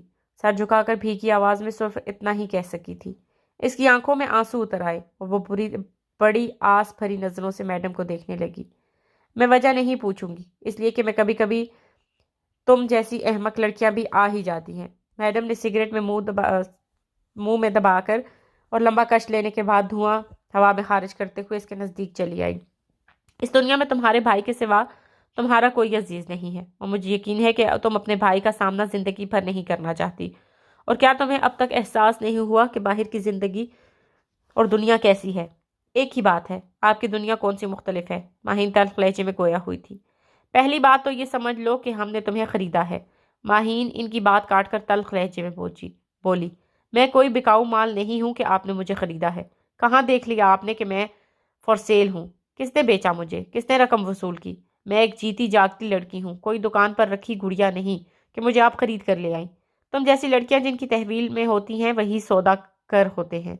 میڈم نے سگریٹ سائڈ ٹیبل پر پڑی ایش ٹرے میں بری طرح مسل کر اطمینان سے بات کی تھی. اور میرے اندازے کے مطابق پہلی مرتبہ نہیں بکی ہوگی. اس سے پہلے جس کے ساتھ تم نے تعلقات استوار کی اس نے کبھی تمہیں کچھ دے کر ہی خریدا ہوگا، اور اگر نہ اس نے دیا اور نہ تم نے وصول کیا تو یہ تمہاری بہت بڑی حماقت تھی. بہرحال تم نے کہا کہ باہر کی اور یہاں کی دنیا ایک سی ہے. ایسا نہیں ہے. تم یہاں سے باہر نکلو گی تمہیں یہی سب کرنا پڑے گا. تم نہیں کرنا چاہو گی تب بھی کون آئے گا تمہیں بچانے؟ کام دونوں جگہ ایک ہی ہوگا، لیکن باہر زبردستی، جبکہ یہاں آرام دہ اور پرسکون ماحول ہوگا. تمہیں کام کی عوض معاوضہ ملے گا. کوئی ایرا غیرہ تمہاری طرف نگاہ اٹھا کر بھی نہیں دیکھ سکے گا. زیادہ تر لوگوں کے نزدیک تم ایک اعلیٰ خاندان کی بیٹی ہوگی. تمہاری پڑھائی بھی جاری رہے گی، فرمائش بھی پوری ہوگی. بس تمہیں کچھ وقت دینا ہوگا ہمیں. میڈم بات کر رہی تھی اور ماہین کی آنکھوں سے ندی بہہ رہی تھی. اب اگر تم جانا چاہو تو میں تمہیں آزاد کر دوں، مگر سوچ لو تم عام مزدوروں، ٹھیلے اور کسائیوں اور نائیوں وغیرہ کے قبضے میں چلی جاؤ گی. پیٹ بھر کے روٹی نصیب نہیں ہوگی اور وہ معاوضے میں دھکے ہی دھکے ملیں گے. اس کے برعکس یہاں سب مالدار تعلیم یافتہ لوگ آتے ہیں جنہیں رہنے سہنے کا ڈھنگ آتا ہے، خوش ہوتے ہیں اور خوش کر کے جاتے ہیں۔ باہر تم ہر ایرے غیرے کی پہنچ میں ہوگی، یہاں تمہارے سر پر چھت ہوگی۔ جب لمبی گاڑی سے نکلو گی تو لوگ خود جھک کر سلام کرنے لگیں گے۔ مہین پھوٹ پھوٹ کر روتی۔ میری کچھ سمجھ میں نہیں آ رہا، میں کیا کروں، کہاں جاؤں، میں اکیلی ہوں، میرا کوئی نہیں ہے۔ کوئی کیوں نہیں ہے، ہم ہیں نا۔ میڈم نے آگے بڑھ کر مہین کو خود سے لپٹا لیا۔ میں یہ کام نہیں کرنا چاہتی، یہ تمہارا مقدر ہے جسے تم بدل نہیں سکتی، چاہے کھلے دل سے قبول کر لو یا رو دھو کر، بہتر یہی ہوگا کہ خوشی سے قبول کر لو۔ وہ مسلسل روتی رہی۔ اچھا اب چلو ناشتہ کر لو، رات کو بھی تم نے اپنی ضد میں کھانا نہیں کھایا، اس بھوک ہڑتال کا کوئی فائدہ نہیں ہے۔ جب بھوک شدید ہوتی ہے تو انسان حرام کھانے پر بھی آمادہ ہو جاتا ہے، اس لیے اپنے آپ کو مت آزماؤ، پیٹ بری چیز ہے، اس کے آگے سب ہی ہار جاتے ہیں۔ وہاں 4 لڑکیاں مستقل رہتی تھیں جبکہ کچھ آتی جاتی رہتی تھی، سب بہترین کالجوں میں زیر تعلیم تھی۔ لائبہ ان میں سے ایک تھی جس نے انہیں دونوں ایک کمرشل میں ماڈلنگ سے اپنے کیریئر کا آغاز کیا تھا۔ وہ چاروں اتنی خوبصورت نہ تھیں جتنی اسٹائلش تھیں، جو لباس پہنتی وہیں ان پر سج جاتا۔ خوبصورت لب و لہجے میں انگریزی بولتی، ان کی اداؤں میں نزاکت تھی۔ اپنے پیشے سے ہٹ کر وہ چاروں ہی خوش مزاج، نرم خو اور اچھی لڑکیاں تھیں۔ بہت جلد مہین کے قریب آ گئی۔ میڈم ابھی مہین کو اپنے پیشے کے لیے مناسب نہیں سمجھتی تھی۔ ایک تو انہیں اس کے رونے سے سخت چڑ تھی، اس کی نمازیں انہیں سخت الجھن میں مبتلا کر دیتی تھی۔ میڈم اسے بڑے گھرانوں کے طور طریقے سکھا رہی تھی، بننا سنورنا، مختلف افراد کے ساتھ خود کو بدلنا، اسٹائلش رہنا، مردوں سے نمٹنے کے طریقے اور نہ جانے کیا کیا۔ رات ہوتے ہی گھر میں لمبی گاڑیوں کی قطاریں لگ جاتی تھی۔ اونچے عہدیدار، بزنس مین، زمیندار، سیاستدان، رئیسوں کے جوان بیٹے اور اس کماش کے لوگ ڈیرا جما لیتے تھے۔ کچھ لڑکیاں بھی آ جاتی تھی، ہلہ گلا اور ہنگامہ ہوتا تھا، پھر آہستہ آہستہ خاموشی چھانے لگتی تھی۔ صبح تک سب کچھ ختم ہو جاتا تھا۔ مہین ایسے میں اپنے بیڈ روم کو اندر سے بند کر لیتی تھی۔ میڈم یوں بھی تیزی سے دوڑنے اور گھر جانے کی قائل نہیں تھی، وہ آرام اور احتیاط سے قدم آگے بڑھاتی تھی۔ انہیں اس بات کی کوئی جلدی نہیں تھی کہ مہین کو بزنس پہ لے آئے، وہ اسے بہت اچھی طرح سے تربیت دینا چاہتی تھی۔ رات کو جب مہین کو احساس ہوتا کہ اس وقت اس کے مکان کی ایک ایک اینٹ گناہ سے آلودہ ہو رہی ہوگی تو وہ جائے نماز بچھا لیتی، اللہ کے حضور رو رو کر گڑ گڑا کر اپنے ماضی کی غلطی کی معافی مانگتی تھی اور اس سے دعا مانگتی تھی کہ وہ اس کی آزمائش ختم کرے، وہ جو غفور الرحیم ہے اس پر رحم کرے۔ لائبہ کافی اہتمام سے تیار ہو کر نکلی۔ کہیں جا رہی ہو؟ مہین جو دوپہر کا کھانا کھانے کے لیے اپنے کمرے سے باہر نکلی تو لائبہ سے آمنا سامنا ہو گیا اور وہ اختیار پوچھ بیٹھی، ہاں یار، بلکہ دیر ہو رہی ہے، اب تک ڈرائیور کو آ جانا چاہیے تھا۔ استقلاہی پر بندی نازک سی گھڑی دیکھی۔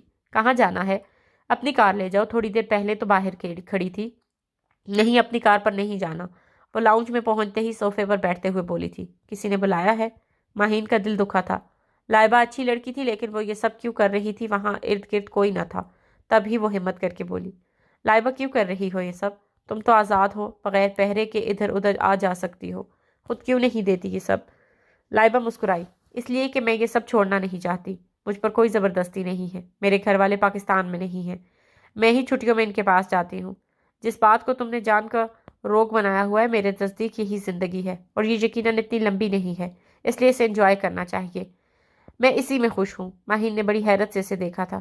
مہین، مجھے تمہیں دیکھ کر افسوس ہوتا ہے، تم اپنی سوچ اور اپنے خیالات کے بیچ میں کچلی جاؤ گی، کوشش کرو کہ اپنے حالات کو قبول کر لو، یہی تمہارے لیے بہتر ہے۔ لائبہ کے انداز میں ہمدردی تھی۔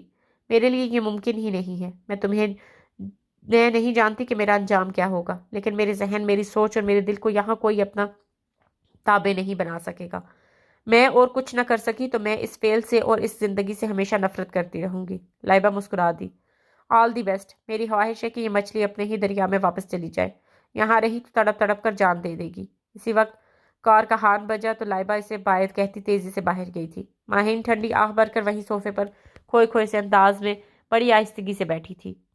عورت اللہ کی ایسی مخلوق ہے جس سے اس کی پوری زندگی میں کوئی بھی خوش نہیں ہوتا، لیکن اس کے باوجود اسے برداشت کرنا پڑتا ہے۔ بابا جی، یہ آپ مجھے کہاں لے آئے ہیں؟ مارے گھبراہٹ کے اس 17 سالہ لڑکی سے کچھ بولا بھی نہ جا رہا تھا۔ اتنا بڑا بنگلہ شاید اس نے زندگی میں پہلی بار دیکھا تھا۔ ملگجے کپڑوں میں ملبوس گوری رنگت والی سہمی ہوئی سی لڑکی سر پر دوپٹہ نکائے، وہ اپنے ایک پلو کو دانتوں میں دبائے پردہ کرنے کی کوشش میں نگاہیں ارد ادھر گھما کر پوچھ رہی تھی، فکر نہیں کرو بیٹا، میں یہیں رہتا ہوں، آ جاؤ، شاباش، اندر آ جاؤ۔ اور پھر وہ معصوم سی سہمی سی ہوئی لڑکی بابا جی کے ساتھ وہ دہلیز پار کر کے، جہاں سے پھر واپس اس کے لیے نکلنا ناممکن تھا۔ بیگم صاحبہ دیکھیں میں کیسے لایا ہوں، وہ بابا بڑی جوش سے بولتے ہوئے ٹی وی لاؤنج میں بیٹھی میڈم کے چند قدم فاصلے پر آ کر بڑے مؤدبانہ انداز میں بولا تھا۔ ماشاء اللہ ماشاء اللہ۔ اس لڑکی کو دیکھتے ہی میڈم اسے سراہے بنا نہ رہ سکی۔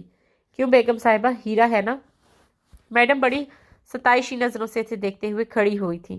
ہاں ہاں، ہیرے کی قدر مجھ سے زیادہ اور کسے ہوگی؟ بابا جی میں یہاں نہیں رہوں گی، مجھے اپنے گاؤں جانا ہے، اس نے گھبرا کر کہا۔ ارے بیٹا مت رہنا، ہم کون ہوتے ہیں تمہیں روکنے والے؟ تم آج رکو یہاں، اس وقت کہاں جاؤ گی؟ شام کے 7 بج رہے ہیں، اور ویسے بھی تمہارا کوئی جاننے والا بھی نہیں ہے اس شہر میں۔ آگے تمہاری مرضی۔ اس بار میڈم نے بے نیازی ظاہر کرتے ہوئے کہا تھا۔ بات تو درست تھی، آخر وہ کہاں جاتی سنجانے شہر میں؟ کوئی تھا بھی نہیں اس کا اپنا جس کے گھر پناہ لے لیتی۔ آخر کار ہار مان کر اسے رکنا پڑا، لیکن وہ یہ نہیں جانتی تھی کہ وہ کس دلدل میں جا پھنسی ہے۔ یہ وہ گلی تھی جو آگے جا کر بند ہو جاتی ہے، واپسی کا کوئی راستہ نہیں۔ وہ اپنے خواب لے کر گھر سے نکلی تھی، اور خواب تو کہیں راستے میں ہی بکھر گئے تھے۔ اب تو اس کے پاس گھر بھی نہیں تھا، اور کوٹھی میں رہنے کے خواب دیکھتی تھی، لیکن بدنصیبی سے وہ کوٹھے پر پہنچ گئی تھی۔ میڈم نے اسے ایک آرام دہ کمرے میں پہنچا دیا تھا۔ وہ اس کا حلیہ بھی درست کروانے کے لیے ایک لڑکی کو اس کے پاس بھیج دیا تھا۔ بابا کو معقول رقم دے کر وہ اسے خوش کر دیا، اور وہ دعائیں دیتا ہوا باہر نکل گیا تھا۔ رات دھیرے دھیرے اپنے جوبن پر آ رہی تھی، اور آہستہ آہستہ اس لڑکی کی سمجھ میں سب کچھ آ گیا۔ میوزک کی آواز، کہکہوں کی گونج نے اسے کمرے میں نکلنے پر مجبور کر دیا۔ جب اس نے اپنی آنکھوں سے اس شاندار بنگلے کی ایک ایک اینٹ کو گناہ کی لپیٹ میں دیکھا تو سر تھام کر رہ گئی۔ وہ الٹے قدموں بھاگتی ہوئی کمرے میں آئی اور دروازے کو لاک کر کے وہیں سہمی سہمی بیٹھ گئی۔ یا اللہ، یہ میں کہاں آ گئی؟ اس کا گلا وحشت کے مارے خشک ہونے لگا تھا۔ ساری رات ویسے بیٹھے بیٹھے گزار دی۔ صبح ہوتے ہی وہ بنگلہ پرسکون ہو گیا، اور اس کی سانس بے سانس واپس آئی۔ لائبہ، میڈم، ماہین اور بھی 2-3 لڑکیاں ڈائننگ ٹیبل پر بیٹھی ناشتہ کرنے میں مصروف تھیں، جب گھر کی ملازمہ نے آ کر میڈم کو خبر دی۔ میڈم، وہ لڑکی دروازہ نہیں کھول رہی ہے۔ میں کب سے دروازہ بجا رہی ہوں، لیکن وہ کوئی جواب بھی نہیں دے رہی۔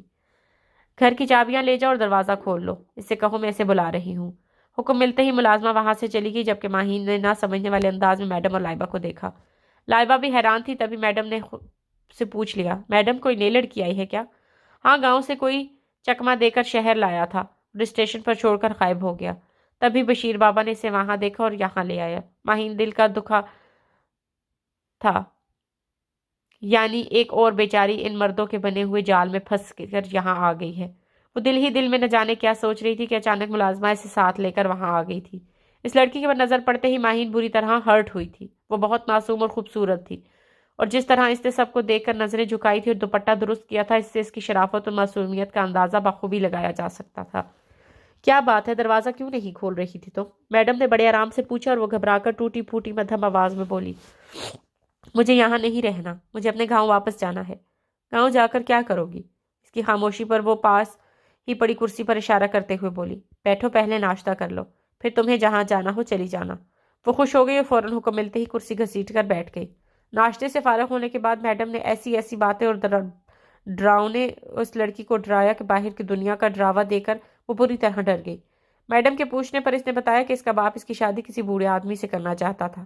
ماں بیچاری بوڑھی اور بیمار تھی، جو اپنے شوہر کے فیصلے پر خوش تھی، جبکہ بیچاری 17 سالہ معصوم لڑکی تھی۔ وہ اس ایج میں بھی جب لڑکیاں خوبصورت ہم سفر کے ساتھ کے خواب بنتی ہیں، وہ اس کا یہ خواب شہر سے آئے عمران نے پورا کیا تھا۔ وہ خوبصورت اور جوان تھا، اور محبت کے سہانے خواب دکھا کر اسے بہلا پھسلا کر گاؤں سے بھگا کر لایا تھا۔ اس نے اپنی خوشی پوری کی تھی، اپنی خوشی کی خاطر اپنا سب کچھ داؤ پر لگا دیا، اپنے ماں باپ کی عزت، اپنی عزت، اور اس کے ساتھ کچھ بھی نہ آیا۔ وہ گھر سے بھاگ گئی تھی، اس لڑکے کے ساتھ کہ جس نے اس کے شادی کا وعدہ کیا تھا، اس لڑکے کے ساتھ جس نے اسے سنہری خواب دکھائے تھے، اور ان خوابوں کی تعبیر تلاشتے تلاشتے ان گلیوں میں آ گئی تھی کہ جہاں سے واپسی کا راستہ ممکن نہ تھا۔ اس لڑکے کے ساتھ 2 راتوں تک کا سفر تھا، اور پھر اس نے اس کا ساتھ لاہور کے اسٹیشن پر چھوڑ دیا تھا۔ یہاں بیٹھو، میں ابھی ٹیکسی ڈھونڈ کر لاتا ہوں، پھر ہم دونوں اپنی نئی زندگی کا آغاز کریں گے۔ وہ جاتے جاتے بھی اسے خواب دکھا گیا تھا۔ یا اللہ، میں کہاں جاؤں؟ وہ کہاں چلا گیا؟ وہ مجھے اکیلا چھوڑ گیا، ساری زندگی ساتھ نبھانے کا وعدہ کر کے دوراہے پر اکیلا چھوڑ گیا۔ میں کیا کروں؟ گاؤں واپس بھی نہیں جا سکتی، گاؤں والے جان سے مار دیں گے۔ ایک تو ہی سہارا ہے میرا، یا اللہ مجھے کسی بڑی آزمائش سے بچانا میرے مولا۔ بیٹی کیا ہوا؟ گاڑی چھوٹ گئی ہے کیا؟ وہ خاموش رہی تھی جب اس میں کسی بھی سوال کا جواب اس کے پاس نہ تھا۔ کیا اس شہر میں کوئی تمہارا رشتہ دار ہے؟ بابا مسلسل سوال کر رہا تھا، لیکن اس کے پاس کوئی جواب نہیں تھا۔ بیٹی رات بہت ہو گئی ہے، یہاں سب بھیڑیے ہیں، کسی کا کوئی بھروسہ نہیں ہے، تم میرے ساتھ چلو۔ اس نے کسی نہ کسی پر تو بھروسہ کرنا ہی تھا۔ پھر وہ ایک بزرگ تھا، شکل سے بھی شریف لگ رہا تھا، اس لیے دل میں کئی وسوسے لیے وہ نہ چاہتے ہوئے بھی اس کے پیچھے چل پڑی تھی اور وہاں آ گئی جہاں صبح اس وقت ہوتی تھی جب شریف لوگ سوتے تھے۔ اس نے اپنا نام زہرا بتایا تھا۔ نام کے ساتھ وہ خود بھی بہت خوبصورت تھی۔ میڈم کو وہ بہت اچھی لگی تھی اور اس ہیرے کو گنوانا نہیں چاہتی تھی، اس لیے باہر کی دنیا کی اصلیت بتاتے ہوئے اپنے پاس رہنے کی آفر کی، ٹھیک اسی طرح جس طرح ماہین سے کی تھی۔ اسے بھی کوئی دھوکہ دے دیا تھا۔ وہ لڑکی اسے بہت اپنی سی لگی تھی۔ وہ نہیں چاہتی تھی کہ وہ اس دلدل میں پھنسے، لیکن وہ ایک کمزور سی لڑکی تھی جو ابھی تک خود کو اس دلدل سے آزاد نہیں کر پائی تھی۔ تو اس لڑکی کو کیسے آزادی دلا سکتی تھی؟ عورت کی قسمت بڑی عجیب ہوتی ہے۔ وہ جانتی ہے کہ آگ میں ہاتھ ڈالنے سے ہاتھ جل جائے گا، اور پھر بھی وہ اس سلگتی آگ میں ہاتھ ڈال دیتی ہے۔ یہ عورت کا وہ کردار ہے کہ جس کے بارے میں لوگ اچھی رائے نہیں رکھتے، اور وہ کبھی بھی ایسی عورت کے بارے میں بات کرنا پسند نہیں کرتے، اور اگر کبھی ایسا موقع آ بھی جائے تو ہمیشہ اس کے کردار پر کیچڑ اچھالا جاتا ہے۔ حالانکہ اس عورت کو جال میں بچھانے والا ذمہ دار بھی انہی لوگوں میں سے ایک شخص ہوتا ہے۔ کوئی یہ جاننے کی کوشش نہیں کرتا کہ عورت اس کردار تک آخر کیوں کر پہنچی ہے۔ کوئی بھی دعا رائے گاہ نہیں جاتی، اللہ سب کو سنتا ہے، لیکن صحیح وقت پر ہمارے ہر کام کی تکمیل ہوتی ہے۔ اللہ بہتر جانتا ہے کہ ہمارے لیے کیا صحیح ہے اور کیا غلط۔ دعائیں قبول ضرور ہوتی ہیں، اور جو نہیں ہوتی وہ اللہ کے پاس محفوظ ہوتی ہیں۔ اللہ کی ذات اور اس کی رحمتوں کا ثبوت تمہیں دنیا کے ہر کونے سے ملے گا۔ ہم لوگ بے پناہ غفلتیں کرتے ہیں اور وہ پاک ذات پھر بھی بے حد رحمتوں سے نوازتی ہے۔ لائبہ کسی سکتے کسی کیفیت میں بیٹھی ہوئی تھی۔ وہ بالکل گمسم تھی، کوئی اس کے اندر ہی اندر ضرب لگا رہا تھا۔ چٹان چٹک کر ٹوٹ کر ریزہ ریزہ ہونے لگی تھی، لاوا پھٹ رہا تھا، اس کی لپیٹ میں سارا جسم آنے لگا تھا۔ ماہین ایک گہری سانس خارج کر کے گویا ہوئی۔ وہ جو خالق کائنات ہے، معبود حقیقتی ہے، وہ جو مشاورت سے پاک ہے، وہ جو غفلت سے پاک ہے، وہی ہے اور کوئی نہیں۔ اس کے سامنے جو اب دیدہ ہوتا ہے چند روزہ زندگی اور پھر مستقل زندگی۔ وہ روز کا عیش نہیں بلکہ مرنے کے بعد کا سکھ سوچو لائبہ، مرنے کے بعد کا سوچو۔ اس کے اندر کچھ ٹوٹا تھا۔ اسے ایسا لگا جیسے وہ عرصہ دراز سے غفلت کی نیند سو رہی تھی، اور پھر ایک دم چیخوں کی آواز، یا اللہ خیر! ماہین دل پر ہاتھ رکھ کر دروازے کی طرف لپکی تھی۔ لائبہ اس کے پیچھے تھی۔ تھوڑا سا دروازہ کھول کر دونوں باہر کا منظر دیکھنے لگی تھیں۔ ظاہرہ ڈر کے مارے کانپ رہی تھی اور چیخ کر التجا کر رہی تھی، چھوڑو مجھے جانے دو۔ ایک رئیس خاندان کا چشم و چراغ ظاہرہ کا بازو تھامے اسے گھسیٹتا ہوا سیڑھیوں کی جانب بڑھ رہا تھا۔ تبھی میڈم تقریباً بھاگتی ہوئی وہاں آئی تھی۔ یہ کیا ہو رہا ہے؟ یہ تو آپ نے زیادتی کی، اصلی ہیرے کو اب تک ہم سے چھپا کر رکھا۔ ویری بیڈ، وہ ایک ادا سے بولا تو میڈم کے لبوں پر مسکراہٹ پھیل گئی۔ دیکھو وقار، تم ابھی سے چھوڑ دو، یہ کل رات ہی آئی ہے، ابھی اس کی گرومنگ کرنی ہے۔ تمہارے لیے میں نے کچھ اور سوچا ہے، تم آؤ نیچے آؤ، ہم بیٹھ کر بات کرتے ہیں۔ ارے واہ، کیسی باتیں کر رہی ہیں آپ! ایسے کیسے چھوڑوں اسے؟ وہ تو میں لائبہ کو ڈھونڈتے ہوئے اس طرف آ نکلا تھا، تبھی یہ محترمہ مجھے اس کمرے سے باہر نکلتی نظر آئیں۔ گرومنگ تو قدرتی ہے، مجھے کچھ اور نہیں چاہیے۔ ظاہرہ تم اندر آ جاؤ۔ میڈم نے اس کا بازو چھڑوا کر اسے اندر جانے کا حکم دیا تو وہ تقریباً دوڑتی ہوئی کمرے میں گئی تھی۔ وقار خاصا برہم ہوا تھا، تبھی میڈم اس کے کان میں سرگوشی کرتے ہوئے بولی، معاملے کی سنگینی سمجھو وقار، اس طرح نہیں کرتے۔ وہ شریف گھر کی لڑکی ہے اور اس کی شرافت اترنے میں تھوڑی دیر تو لگے گی ہی۔ زور زبردستی کرنے سے معاملہ بگڑ سکتا ہے۔ ڈونٹ وری، تمہیں یہی ہیرا ملے گا، لیکن تھوڑا صبر سے کام لو۔ مجھے یہ ہیرا آج ہی چاہیے، آپ کو منہ مانگی رقم دوں گا۔ میڈم یہی تو چاہتی تھیں۔ وقار کی آفر پر وہ کھل اٹھی اور سرگوشیانہ طریقے سے پلاننگ بناتے ہوئے اس کے ساتھ سیڑھیاں اتر گئیں۔ آنسوؤں کی ندی مسلسل بہہ رہی تھی اور وہ دکھ سے لائبہ کی طرف دیکھ کر بولی تھی، اب کیا ہوگا؟ کیا ہو سکتا ہے؟ وہی ہوگا جو برسوں پہلے میرے ساتھ اور آنے والے کچھ ہی دنوں میں تمہارے ساتھ بھی ہوگا۔ وہ رو رہی تھی۔ میں کیا کر سکتی ہوں ماہین؟ میں کچھ نہیں کر سکتی۔ تم کہتی ہو نا کہ اللہ دعا سے قسمت بدل سکتا ہے، تم اس لیے دعا کرو شاید اللہ اس کی قسمت بدل دے، شاید وہ بچ جائے، شاید اس بار تمہاری دعا اثر کر جائے اور وہ درندہ صرف انسان اس کی آبرو کو میلا نہ کر پائے۔ دعا کرو۔ لائبہ پورے یقین میں اس کی طرف دیکھ کر کہہ رہی تھی جیسے اس بار واقعی اس کی دعا قبول ہو جائے گی۔ ماہین بہتی آنکھوں سے جائے نماز کی جانب بڑھی اور خدا کے حضور سجدے میں گر گئی۔ رات کے سناٹے میں اس محل میں صبح ہوئی تھی۔ وہی میوزک، وہی کہکہوں کی گونج چار سو پھیلی تھی۔ وہ ابھی تک جائے نماز پر بیٹھی اپنے رب سے دعا مانگ رہی تھی، یا اللہ میری آبرو کی حفاظت فرما، یا اللہ تو کہا ہے، یا اللہ اسے بچا لے، اسے اس گناہ سے بچا لے۔ کمرے کے باہر ہلچل محسوس ہوئی تھی اور چند دبی ہوئی چیخیں۔ وہ دوڑتی ہوئی دروازے تک پہنچی اور پھولتی سانسوں سے باہر کا منظر دیکھنے لگی۔ وقار مسلسل دروازے پر دستک دے رہا تھا اور ظاہرہ بند دروازے کے پیچھے سے چیخ رہی تھی، چلے جاؤ یہاں سے، اللہ کا واسطہ ہے چلے جاؤ۔ ملازمہ گھر کی چابیاں لائی تھی جن کے ذریعے دروازہ کھول کر اندر داخل ہونے میں کامیاب ہو گیا۔ ماہین سے رہا نہ گیا اور وہ بھی پٹ دروازہ کھولتی اس کے پیچھے لپکی تھی۔ ہلکا سا جھٹکا دینے سے دروازہ کھل گیا اور وہ اندر داخل ہو گئی۔ ظاہرہ بین کر رہی تھی اور اس کا دوپٹہ اس درندے کے ہاتھوں میں تھا۔ چھوڑ دو اس کو خبیث انسان، ماہین اس کو دھکا دیتے ہوئے ظاہرہ کے آگے دیوار بن کر بولی تو ظاہرہ اس کے گلے لگ کر رو دی۔ وقار پہلے تو حیران اور خاصا برہم ہوا، پھر ماہین کو سرتاپا سر تپاؤں تک غلیظ نظروں سے دیکھتے ہوئے سیٹی بجا کر دوپٹہ بیڈ پر اچھال کر بولا، واہ، داد دینی پڑے گی تمہاری میڈم کو، اصلی نگینیں ہم سے چھپا کر رکھی انہوں نے۔ اس کے ہر لفظ سے غلاظت ٹپک رہی تھی۔ پھر وہ ہونٹوں پر ہاتھ پھیرتے ہوئے خباثت سے مسکراتے ہوئے آگے بڑھا تھا، اگر تم نے ایک قدم بھی آگے بڑھایا تو اچھا نہیں ہوگا۔ ماہین چنگاری تھی مگر اندر سے وہ بری طرح لرز رہی تھی۔ کیا کرو گی؟ جان سے مار دو گی؟ ارے ہم مرنا چاہتے ہیں، تم جیسی خوبصورت لڑکی کے ہاتھ سے قتل ہونے کو بھی تیار ہیں۔ وہ اجلا سگریٹ ہوا میں اچھال کر آگے بڑھا تو ماہین کے پاس بڑی قیمتی گلدان اٹھا کر اسے دے مارا، لیکن وہ نہایت پھرتی سے پیچھے ہٹا اور بچ گیا۔ ارے باپ رے، تم تو واقعی میری جان لینا چاہتی ہو، لیکن اتنی جلدی کیا ہے؟ بہت بھاری قیمت ادا کی ہے اس کی۔ وہ قیمت تو وصول کرنے دو۔ تم جیسے درندوں کو کیا معلوم کہ انسان کی قیمت نہیں لگتی، انسان فار سیل نہیں ہوتا۔ اللہ سے ڈرو، قیامت کے دن سے اللہ کا سامنا کس منہ سے کرو گے؟ تمہاری کوئی ماں بہن نہیں ہے کیا؟ ماں بھی ہے، بہن بھی ہے، لیکن تمہیں کیا رشتہ داری جوڑنی ہے ان سے؟ قیامت جب آئے گی دیکھی جائے گی، لیکن ابھی اس قیامت سے تو نپٹنے دو ڈارلنگ۔ وہ خباثت سے مسکراتا ہوا آگے بڑھا اور ظاہرہ کو بازو سے پکڑ کر اپنی طرف کھینچ کر ماہین کو بیڈ پر دھکا دے دیا۔ ماہین کی وجہ سے ظاہرہ میں تھوڑی ہمت آئی تھی، کبھی وہ خود کو چھڑانے کی بھرپور کوشش میں ایک زوردار تماچا اس کے منہ پر رسید کر کے اپنے آپ کو اس سے بچا پائی تھی۔ وقار کے لیے یہ ایک غیر متوقع بات تھی، اس کی غیرت نے اسے للکارا تھا۔ ایک کمزور سی لڑکی کے ہاتھوں تھپڑ کھانا اسے گوارا نہ گزرا، اور بنا سوچے سمجھے اس نے اپنی پینٹ کی پچھلی جانب ہاتھ ڈال کر گن نکالی اور 6 کی 6 گولیاں ظاہرہ کے سینے میں اتار دیں، اور وہ حقارت سے اسے دیکھتا ہوا باہر نکل گیا، جبکہ ماہین کے لیے وہ سب کچھ کسی قیامت سے کم نہ تھا۔ وہ گرتی پڑتی ظاہرہ تک پہنچی، لیکن ظاہرہ اپنے خالق کے حقیقی سے جا ملی تھی۔ اس کی آنکھیں کھلی تھی اور آنکھوں سے آنسو کا قطرہ گال پر اٹکا تھا۔ ظاہرہ، ظاہرہ، ماہین چلا رہی تھی۔ لائبہ تقریباً دوڑتی ہوئی کمرے میں آئی، اس کی آنکھیں اشک بار تھیں۔ اس نے ماہین کو گلے لگایا اور رو دی۔ لائبہ، یہ کیا ہو گیا؟ ماہین مسلسل رو رہی تھی۔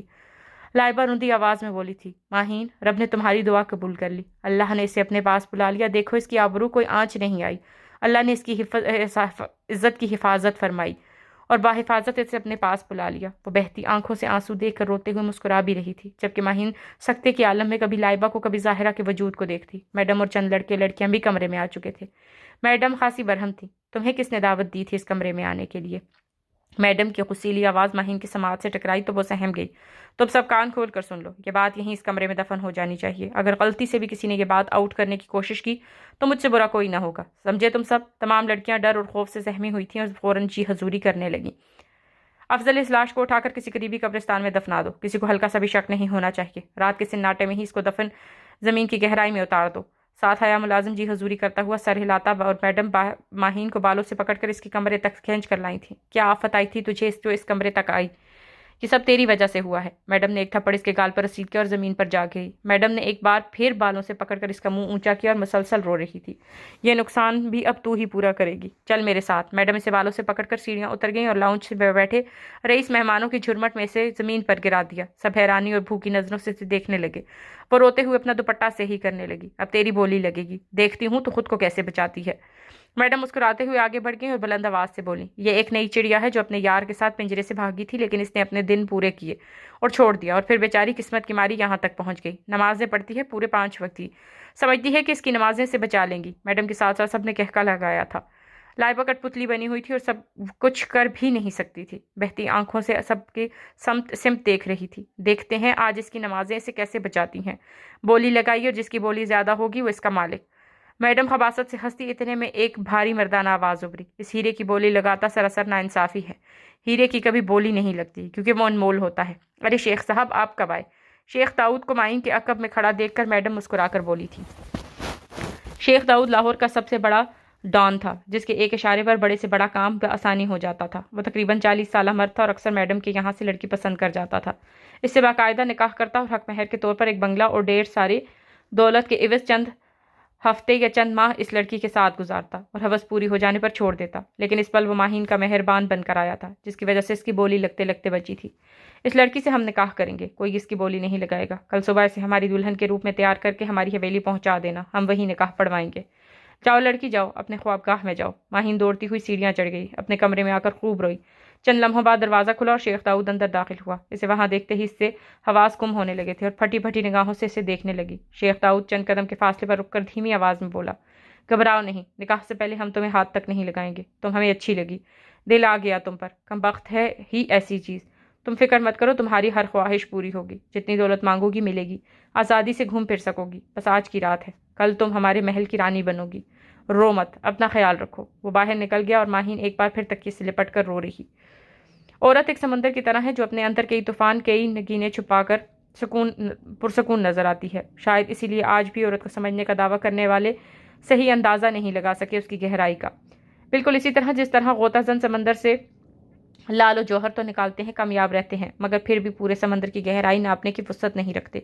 ماہین کی بھی بڑی چاہ تھی کہ کوئی اس کا ہو، کوئی ہو جو اسے چاہے، کوئی ہو جو اس کی ہر خوشی پر خود کو قربان کر دے۔ لیکن بدقسمتی سے محرم اس کی زندگی میں کالی آندھی بن کر آیا تھا اور سب کچھ بکھر گیا۔ ماہین اس مقام تک پہنچی جہاں اس نے کبھی خواب میں بھی نہ سوچا تھا۔ عورت ذات کو نہ کبھی کوئی سمجھ پایا اور نہ کبھی سمجھ پائے گا کہ عورت کا ایک روپ سمندر کا ہے تو ایک روپ اس لکڑی کی طرح ہے جو آدمی کی ہر ضرورت کو پورا کرتی چلی جاتی ہے، بنا یہ سوچے کہ اس کے عوض جانے کیا ملے گا۔ پھول سے دامن مہکے گا یا پھر خار سے دامن لہو لہان ہوگا۔ لائبہ کو بھی برسوں بیت گئے تھے، آسٹریلیا سے پاکستان آئے۔ اس کا بھی جی چاہتا تھا اپنی فیملی کے ساتھ جانے کو، مگر افسوس کے عزیز کے اس بھنور سے نکلنے کی کوئی راہ نہ تھی۔ 8 سال گزر چکے تھے اور لگتا تھا کل ہی کی بات ہے جب عثمان اس کے گھر رشتہ لے کر آیا تھا۔ اس کے بہن بھائیوں نے اسے سمجھانے کی بہت کوشش کی، مگر اس کی پسند کے آگے سب کو سر جھکانا پڑا تھا۔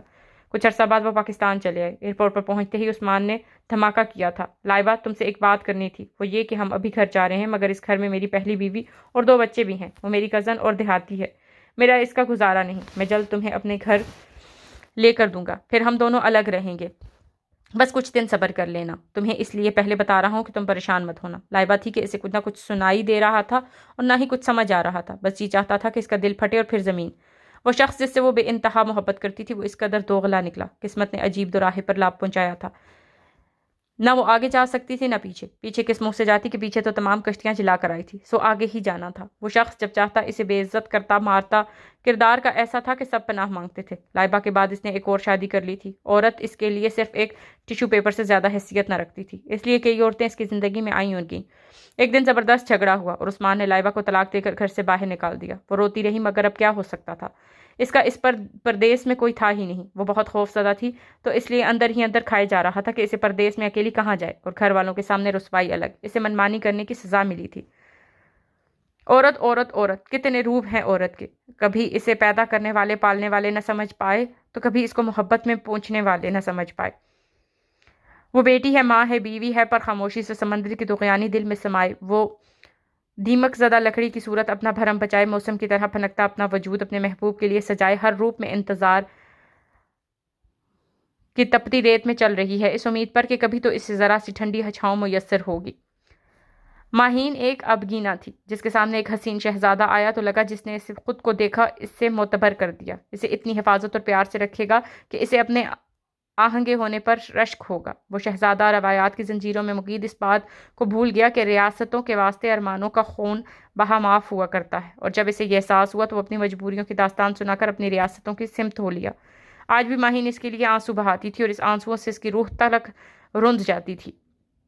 ڈارک میرون گولڈن بھاری کام والے شرارہ سوٹ میں طلائی زیوروں سے سجی ماہین نظر لگ جانے کی حد تک حسین لگ رہی تھی۔ سبھی رنگت پر رونے کی وجہ سے کس قدر سوزش زدہ پیپڑے، فراخ پیشانی، تیکھی سی ناک اور باریک سے ہونٹوں کے کنارے، ننھے سے براؤن تل نے اس کی خوبصورتی میں اضافہ کر دیا تھا۔ وہ بارش میں بھیگی کبوتری کی طرح لائبہ کی پناہ میں سسک رہی تھی۔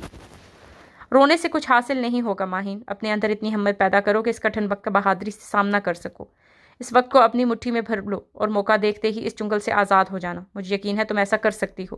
دیکھو ماہین، وقت ہماری مٹھی سے پھسل جاتا ہے اور ہمیں پتہ بھی نہیں چلتا کہ وہ پھسلتے پھسلتے ہماری خوشیوں کو بھی اپنے ساتھ لے جاتا ہے۔ ہم لڑکیاں بھی کتنی عجیب ہوتی ہیں، اپنے گھر کا آنگن ہوتی ہیں، دنیا کی تلخ ہواؤں اور طوفانوں سے بے خبر ہم اپنی آنکھوں میں بہت سے خوبصورت خواب سجا لیتی ہیں، بنا یہ سوچے کہ خوابوں کی ٹوٹنے سے جو کرچیاں ہماری آنکھوں کے زخم دیتی ہیں ان پر مرہم رکھنے والا بھی کوئی نہ ہوگا۔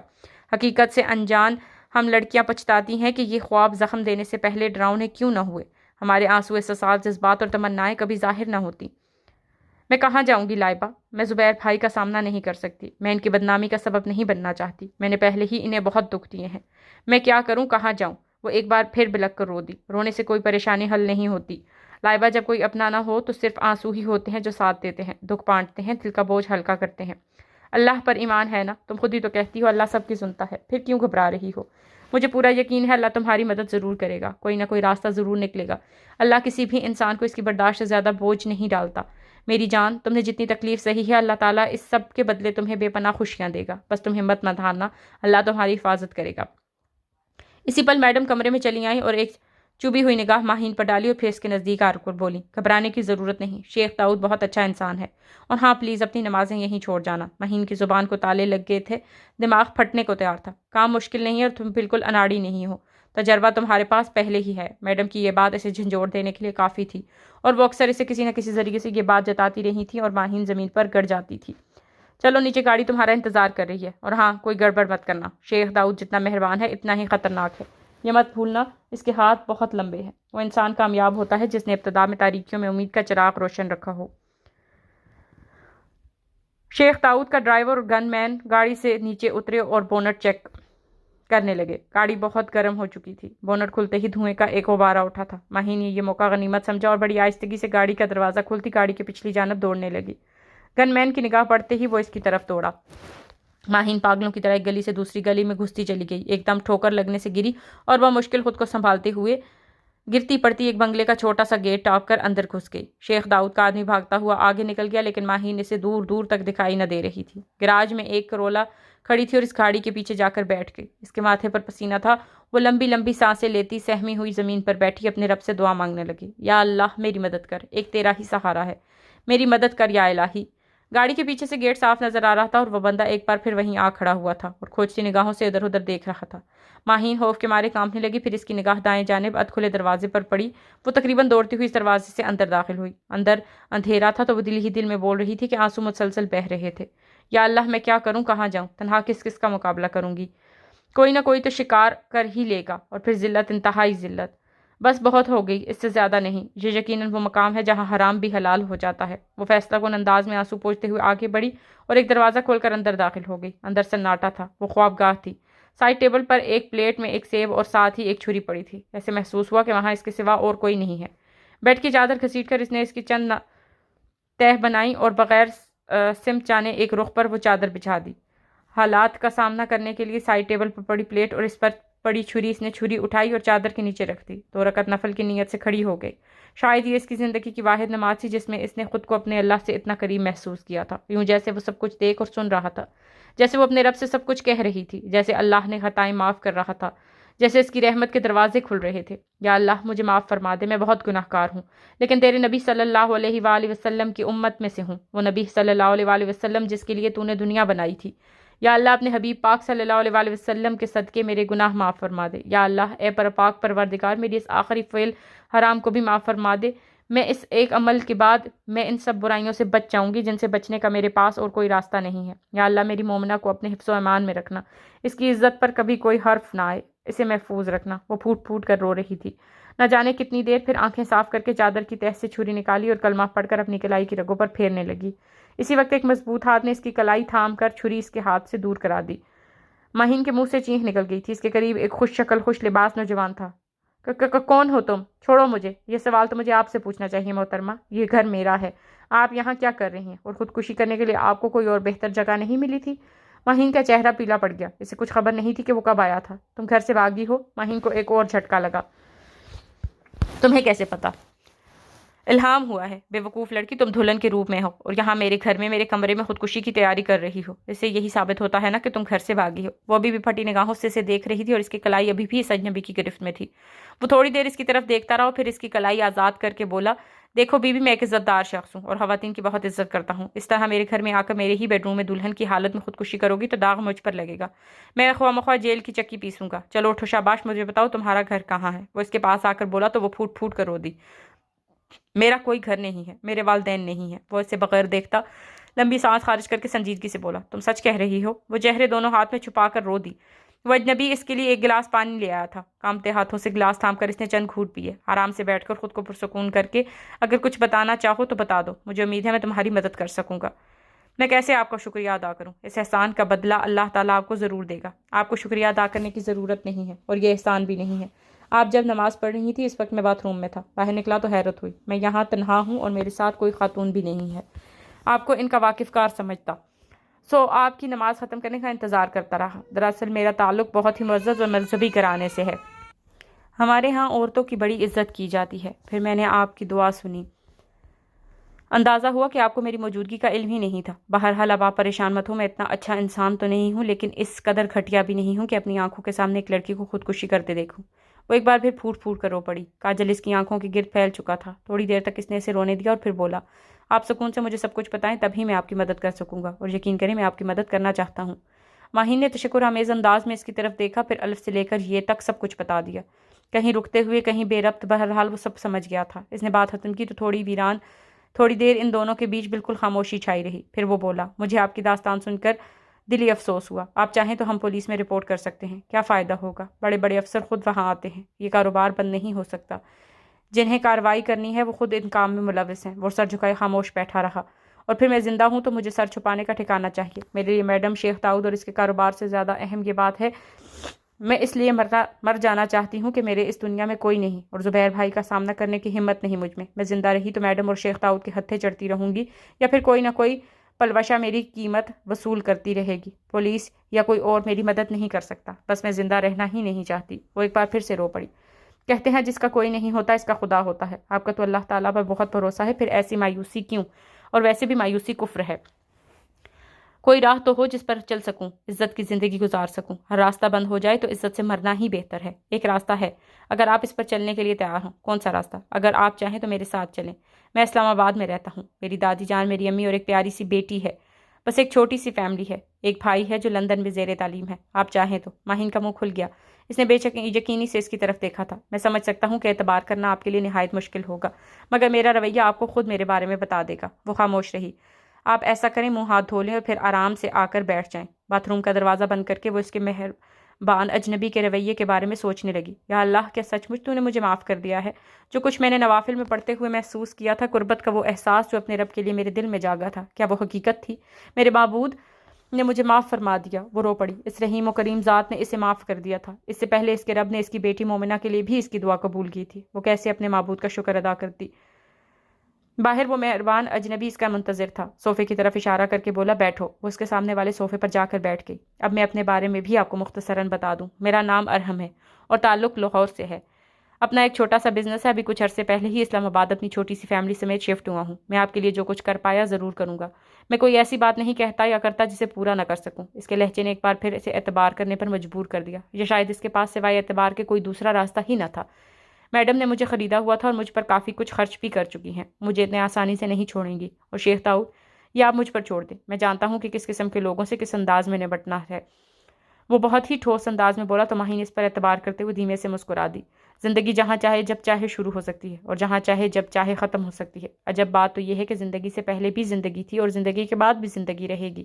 انسان پر کبھی راستہ بند نہیں ہوتا۔ یہ بات یاد رکھی جائے کہ ہر دیوار کے اندر دروازہ ہے جس میں مسافر گزرتے رہتے ہیں۔ مایوسیوں کی دیواروں میں اس کی رحمت کی امید کے دروازے کھولتی رہتی ہیں۔ کامیابی کسی نقطے کا نام نہیں، یہ مزاج کا نام ہے۔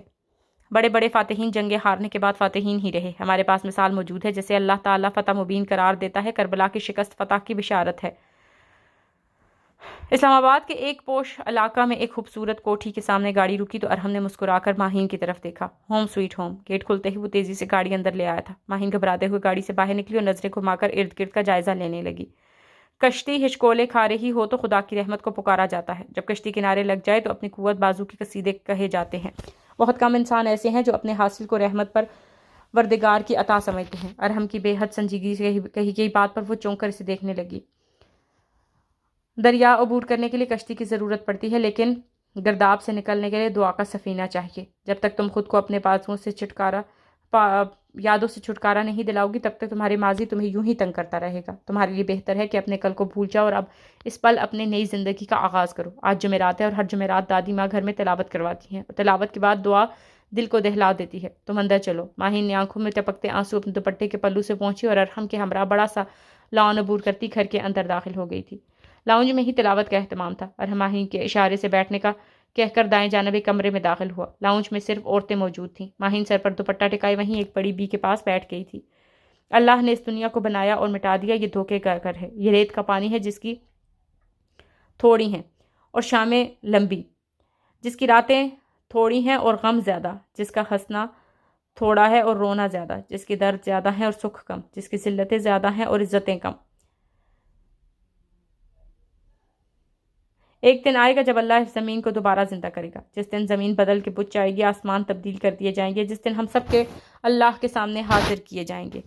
اے دنیا والو، اللہ سے ڈر کر زندگی گزارو، ماں باپ کی نافرمانی نہ کرو، شراب سے بچو، شر سے بچو، جھوٹ سے بچو، رشوت سے بچو، ظلم سے بچو، ماں باپ کو دکھ دینے سے بچو، فحاشی سے بچو، جوئے سے بچو، اپنے محبوب حضور صلی اللہ علیہ وسلم کی نافرمانی سے بچو، ہر برے کام سے بچو، یہ جو کبیرہ گناہ ہو رہے ہیں ان سب سے بچو۔ جس سے اللہ کے پاس جانا ہے وہ اس کے منع کی ہوئی باتوں پر عمل کر کے پھر اسی سے دعا میں مانگتا ہے کہ میری مراد پوری کر دے۔ ارے میں تمہیں کیسے سمجھاؤں، کیسے میں دل چیر کر اپنی بات بتاؤں کہ جس کو اتنے بڑے رب کا سامنا کرنا ہے اس کی نافرمانیاں کر کے اس کو للکارتا ہے۔ عورت کے جھرمٹ میں بیٹھی ایک خاتون بڑی زور و شور سے درس دے رہی تھی اور آنکھ اشک بار تھی۔ ماہین رونے لگی۔ پھر تمام عورتوں نے اپنے دل رب کے حضور سے بلند کیے اور وہ خاتون اپنے رب سے دعا مانگنے لگی۔ دعا کے اختتام پر جب سب عورتوں کے ہاتھ خدا کے حضور بلند تھے اور ہر آنکھ اشک بار تھی، ماہین نے فوراً دوپٹے کے پلو سے اپنی نم آنکھیں صاف کیں تو دادی ماں پیار سے اس کے سر پر ہاتھ رکھ کر پانی کا گلاس اس کی جانب بڑھایا۔ لو بیٹا پانی پیو۔ پانی کا گلاس تھامتے ہی اسے بھوک کا احساس ہوا، کیونکہ صبح سے اس نے کچھ نہ کھایا تھا اور اب کافی رونے کے بعد تو اسے اور بھی زوروں سے بھوک لگنے لگی تھی۔ کیا نام ہے تمہارا؟ آج سے پہلے تمہیں کبھی نہیں دیکھا۔ کیا نہیں آئی ہو اس ایریا میں؟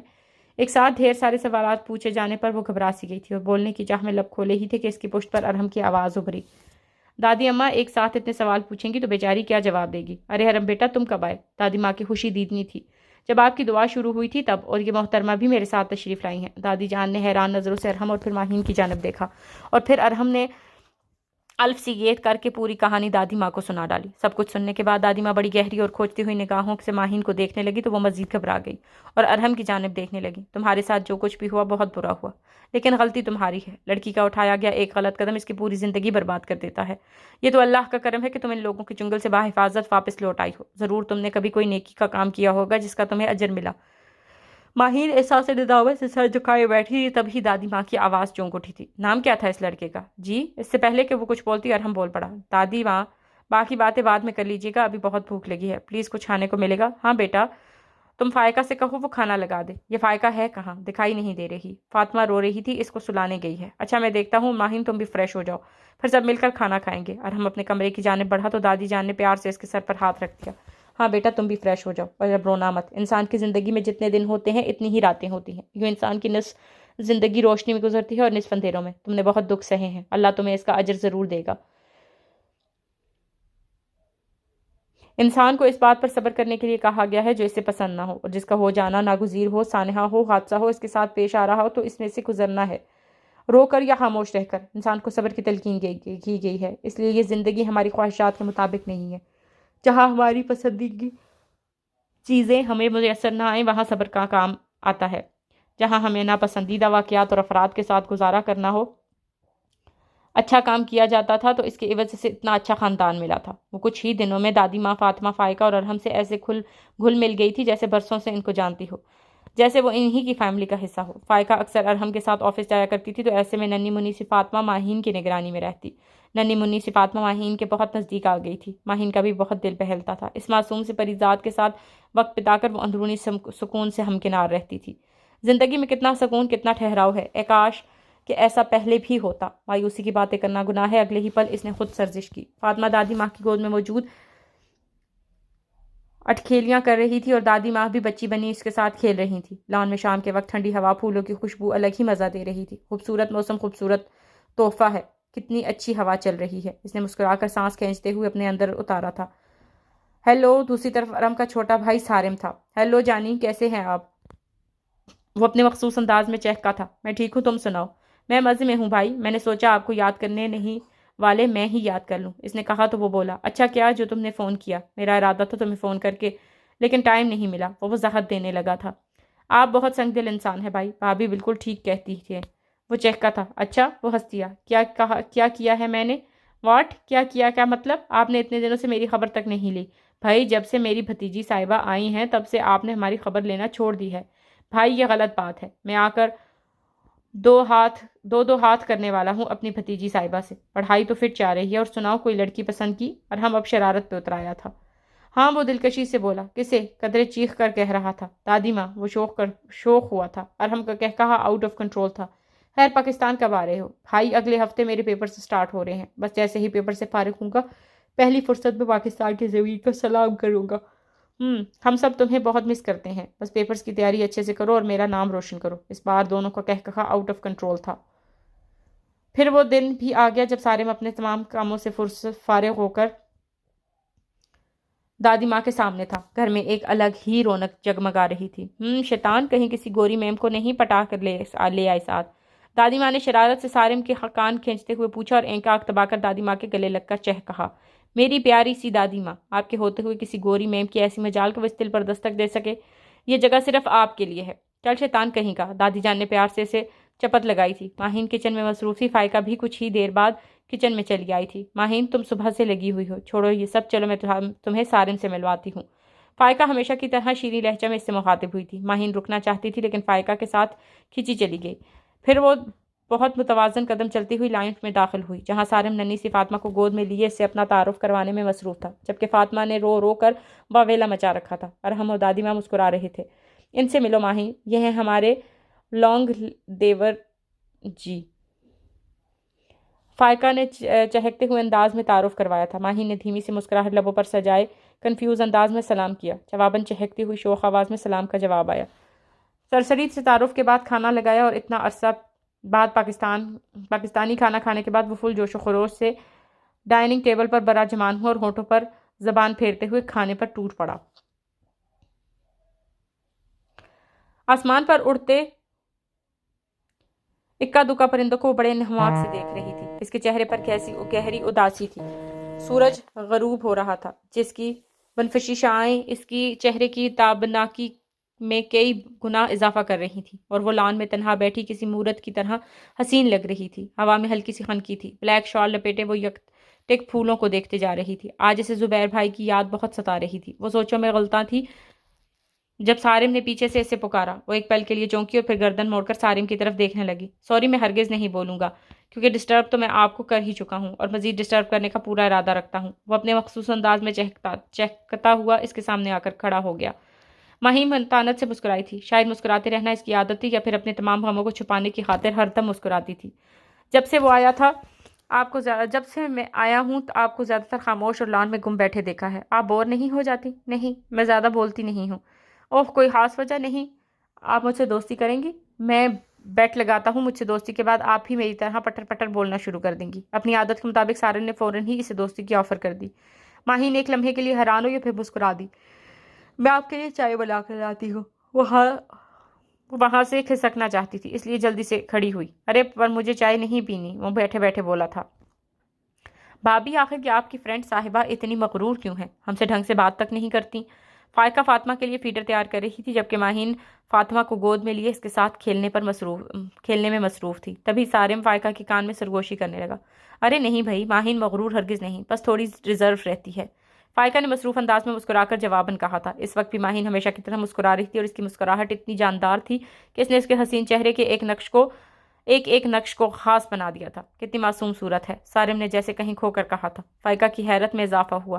سارم عام طور پر لڑکیوں پر توجہ دینے کا عادی نہ تھا، مگر آج نہ جانے سے کیا ہوا تھا، وہ ارد گرد سے بے نیاز ماہین کو دیکھے جا رہا تھا۔ فائقہ نے کنکھیوں سے اس کی طرف دیکھا۔ اس کا چہرہ بے تاثر تھا مگر آنکھوں میں بے چینی کی کیفیت جیسے جم کر رہ گئی تھی۔ سارم نے آج تک کتنی ہی حسین لڑکیاں دیکھی تھی مگر جو کچھ اسے آج محسوس ہو رہا تھا ایسا آج سے پہلے کبھی محسوس نہ ہوا تھا۔ وہ خود اتنا خوبرو نوجوان تھا کہ لندن کیسٹن یونیورسٹی کے تقریباً 50% لڑکیاں اس کی پرسنالٹی سے متاثر ہوئی تھیں، لیکن سارم نے سب کی دوستی کے بندھن کے سوا آگے کا راستہ نہ دکھایا تھا۔ مجھے لگتا ہے کہ سارم کو ماہین اچھے لگنے لگی ہے۔ فائقہ نے دادی ماں کے کان میں سرگوشی کرنے کی کوشش کی تھی جبکہ پاس ہی کھڑی چائے کے لیے ٹی بیگ نکالتی ماہین کے ہاتھوں سے ٹی بیگ کا پورا پیکٹ نیچے گر گیا تھا اور وہ کچھ لمحوں کے بعد ساکت رہ گئی تھی۔ پھر ہوش آنے پر جلدی سے زمین پر بکھرے ہوئے ٹی بیگز اٹھانے لگی تھی۔ مجھے تو اس میں کوئی برائی نہیں لگتی، بلکہ مجھے خوشی ہوگی اگر ماہین میرے سارم کے لیے ہاں کر دے۔ دادی ماں نے مسکرا کر بڑے ممتا بھرے لہجے میں ماہین کی طرف دیکھتے ہوئے کہا تھا۔ تو ماہین کی گھبراہٹ میں فائقہ دھیرے سے مسکرا دی اور اس کا ہاتھ تھام کر بہت اپنائیت سے گویا ہوئی۔ اپنے دیور جی کی گارنٹی میں دیتی ہوں، سارم بہت اچھا انسان ہے، تم اس کے ساتھ ہمیشہ خوش رہو گی۔ ماہین کی آنکھیں بھر آئی تھی اور وہ انہیں آنسوؤں کو چھپانے کی ناکام کوشش کرتی ہوئی تقریباً بھاگتی ہوئی کچن سے باہر نکل گئی تھی، جبکہ دادی ماں اور فائقہ حیرانی سے ایک دوسرے کا منہ تکنے لگے۔ وہ گنگناتا ہوا گھر آیا تو لانگ روم میں ہی دادی ماں اسے گھیر لیا۔ سارم، ذرا میری بات سنو، انہوں نے اپنے ساتھ بیٹھنے کا اشارہ کرتے ہوئے کہا تو وہ فوراً اس کے پاس چل کر آ گیا۔ فائقہ وہیں قالین پر بیٹھی فاطمہ کے سیریلیک کھلا رہی تھی۔ تم نے مجھے جواب نہیں دیا اب تک، دادی ماں نے میگزین سامنے ٹیبل پر رکھتے ہوئے سنجیدگی سے پوچھا۔ آپ نے سوال ہی کب پوچھا ہے دادی ماں؟ وہ کچھ ان کے احترام میں بولا اور دادی ماں کے گھورنے پر سر کھجانے لگا۔ میں ماہین کی بات کر رہی ہوں۔ اوہ، اس نے ٹھنڈی سانس بھرتے ہوئے چھت کی طرف سر اٹھایا، پھر گردن ٹھلکاتے ہوئے انداز میں چہکتے ہوئے بولا، دادی ماں ابھی میں MBA کا امتحان دے کر آیا ہوں اور ابھی آپ چاہتی ہیں کہ میں اس سے بھی بڑا ایک اور امتحان دوں؟ دادی ماں کے گھورنے پر وہ مسکرا کر شوخی سے گویا ہوا۔ اچھا ٹھیک ہے، بائی دا وے آپ نے بھابھی کی فرینڈ صاحبہ سے ان کی رضامندی بھی لے رکھی ہے یا نہیں؟ وہ تو میری شکل دیکھتے ہی غائب ہو جاتی ہیں۔ وہ تو فائقہ جلدی سے بولی، یہ تو تمہیں پتہ ہی، اگر اچھی ہوتی تو کیوں منہ موڑتی؟ اف یار، ہم بھائی ایسے خاص موقع پر کہاں غائب ہو جاتے ہیں جب ان کی بے زبان بیوی کی زبان پھول برساتی ہے۔ اس نے طویل قسم کی آہ نما سانس کھینچی۔ تم جل جل کر کالے ہو جاؤ، وہ مجھے بے زبان کہتے ہیں تو؟ فائقہ زور سے ہنسی تھی۔ کیا کریں بیچارے میرے معصوم سے ارحم بھائی، رہنا بھی تو آخر انہیں آپ ہی کے ساتھ ہے نا۔ دیکھیں نا دادی اماں سے۔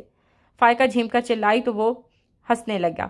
تم مذاق میں میری بات اڑانے کی کوشش کر رہے ہو سارم۔ دادی ماں خفقی سے دیکھنے لگی۔ اگر آپ کہیں تو میں سنجیدگی سے آپ کی بات اڑا دوں، وہ مسکین سی صورت بنا کر بولا، پھر ایک دم ہنس پڑا اور کھڑا ہو گیا۔ دادی ماں، میں آپ کی خوشی کی خاطر یہ زہر پینے کے لیے تیار ہوں، میرا مطلب اپنی آزادی کو پابندیوں میں جکڑنے کے لیے تیار ہوں۔ وہ اپنا جملہ مکمل کرتے ہی وہاں سے کھسک گیا، جبکہ دادی ماں اور فائقہ کے کہنے سے پیچھا کیا تھا۔ وہ اپنے کمرے میں آیا تو اس کے ہونٹوں پر بڑی خوبصورت غزل محور رقص تھی۔ زندگی یہ سفر میں ہے، کٹ رہا ہے راستہ، ہم سفر تو ہیں مگر منزلیں ہیں جدا جدا۔ اس نے سب سے پہلے نہانے کا پروگرام مرتب کرتے ہوئے پینٹ کی جیب سے والیٹ اور اس کی چین نکال کر میز پر ڈالی۔ وہ شرٹ کے اوپری بٹن کھولتے ہوئے جیسے ہی پلٹا تو ایک لمحے کے لیے اس کی سٹی گم ہو گئی تھی۔ ماہی دروازے میں کھڑی پریشانی سے اپنے لب کاٹ رہی تھی۔ مجھے آپ سے ضروری بات کرنی ہے۔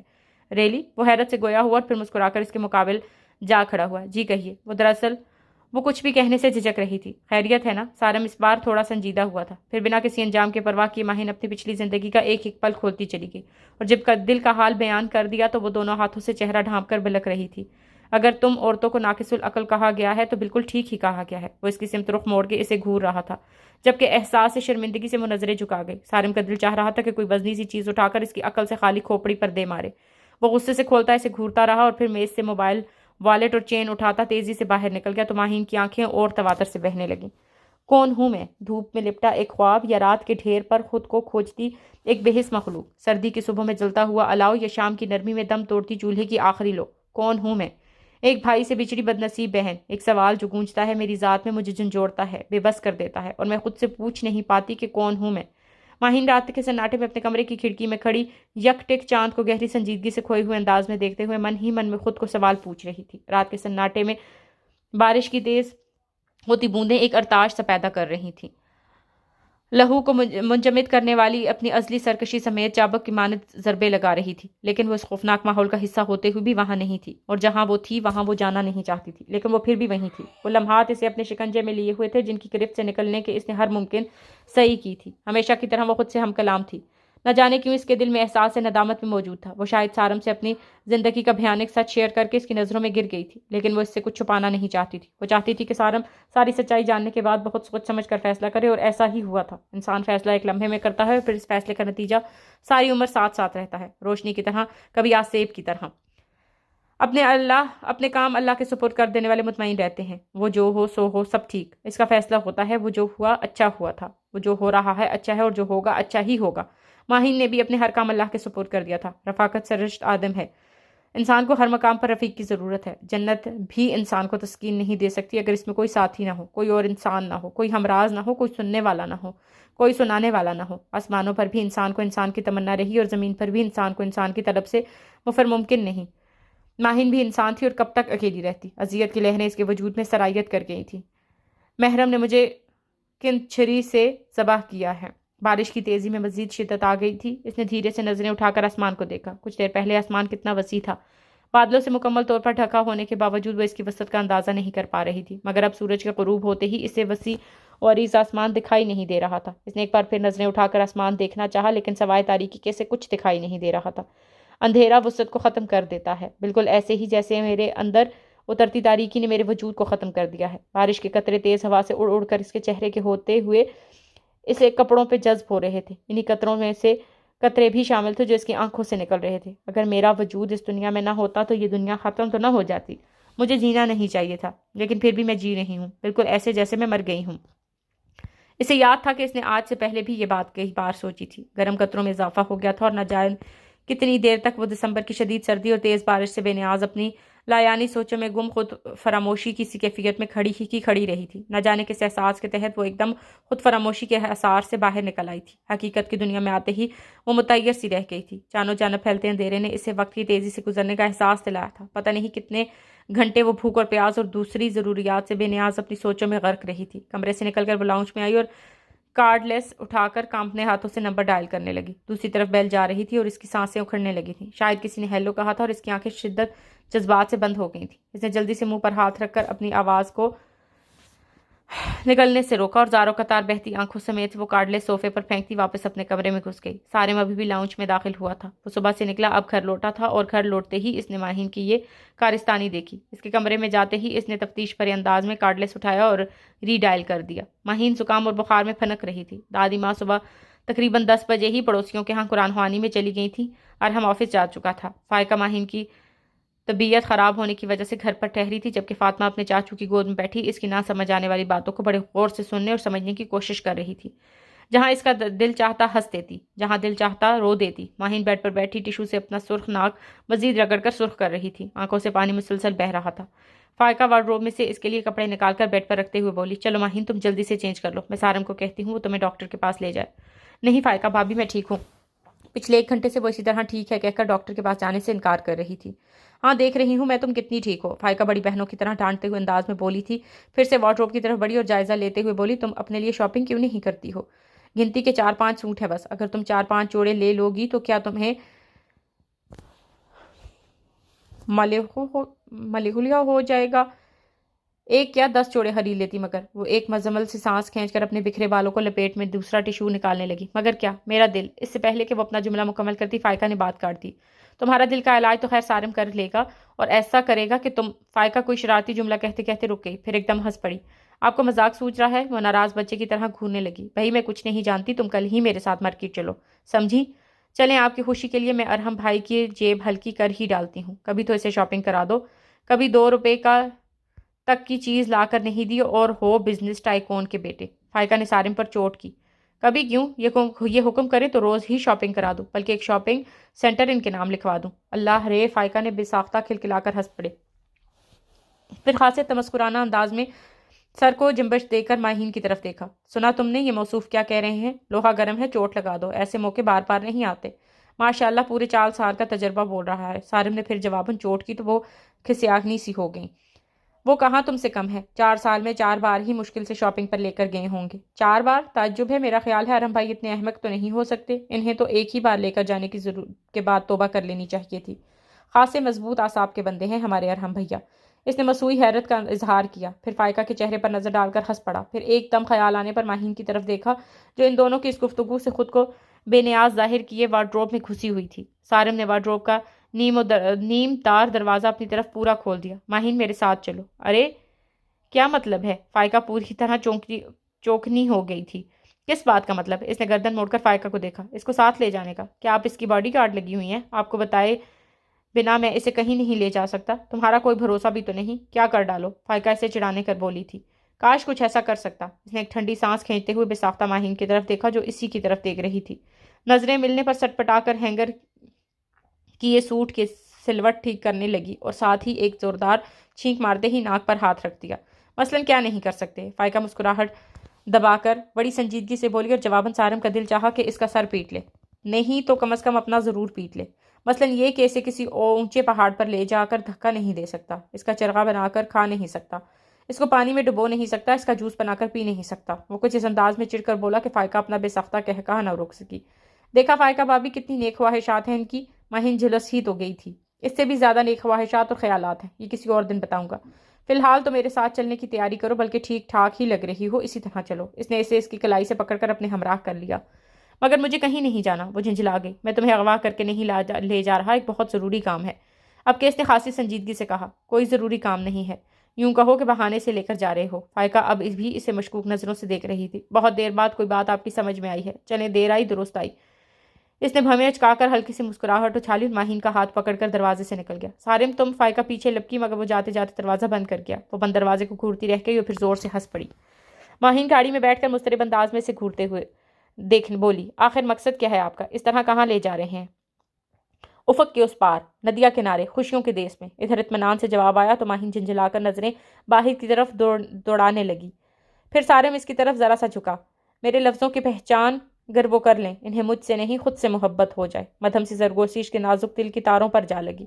فکر مت کرو، تمہیں ڈاکٹر کے پاس لے جا رہا ہوں. صبح سے اچھو اچھو کر رہی ہو، خود تو بھگت رہی ہو، ہم بیچاروں کو بھی فری میں زکام کراؤ گی. ڈاکٹر کو دکھا کر باہر نکلتے تو سارم بولا، تم یہیں رکو، میں یہ دوائیاں لے کر آتا ہوں. وہ تیز تیز قدموں سے چلتا ہوا آگے بڑھ گیا جبکہ ماہین ارد گرد کا جائزہ لیتے ہوئے ٹہلنے والے انداز میں آگے کو بڑھنے لگی. اچانک اسے ایسے لگا جیسے زمین نے اس کے قدم آگے بڑھنے سے روک دیے ہیں. وہ آگے بڑھنا چاہتی تھی لیکن بڑھ نہیں سکتی تھی. وہ حیرت اور بے یقینی سے کھلی آنکھوں سے یک ٹک سامنے ویل چیئر پر بیٹھے دنیا جہاں سے انجان اس جانے پہچانے شخص کو دیکھے جا رہی تھی. کیا وہ واقعی وہی تھا یا یہ اس کا وہم تھا؟ نہیں، وہ واقعی وہی تھا، محرم. ماہین کے کانپتے لبوں سے صرف اس کا نام نکلا تھا اور وہ اپنے منہ پر ہاتھ رکھے لمبے لمبے سانس لینے لگی جیسے اسے دمہ کا مرض لاحق ہو گیا ہو.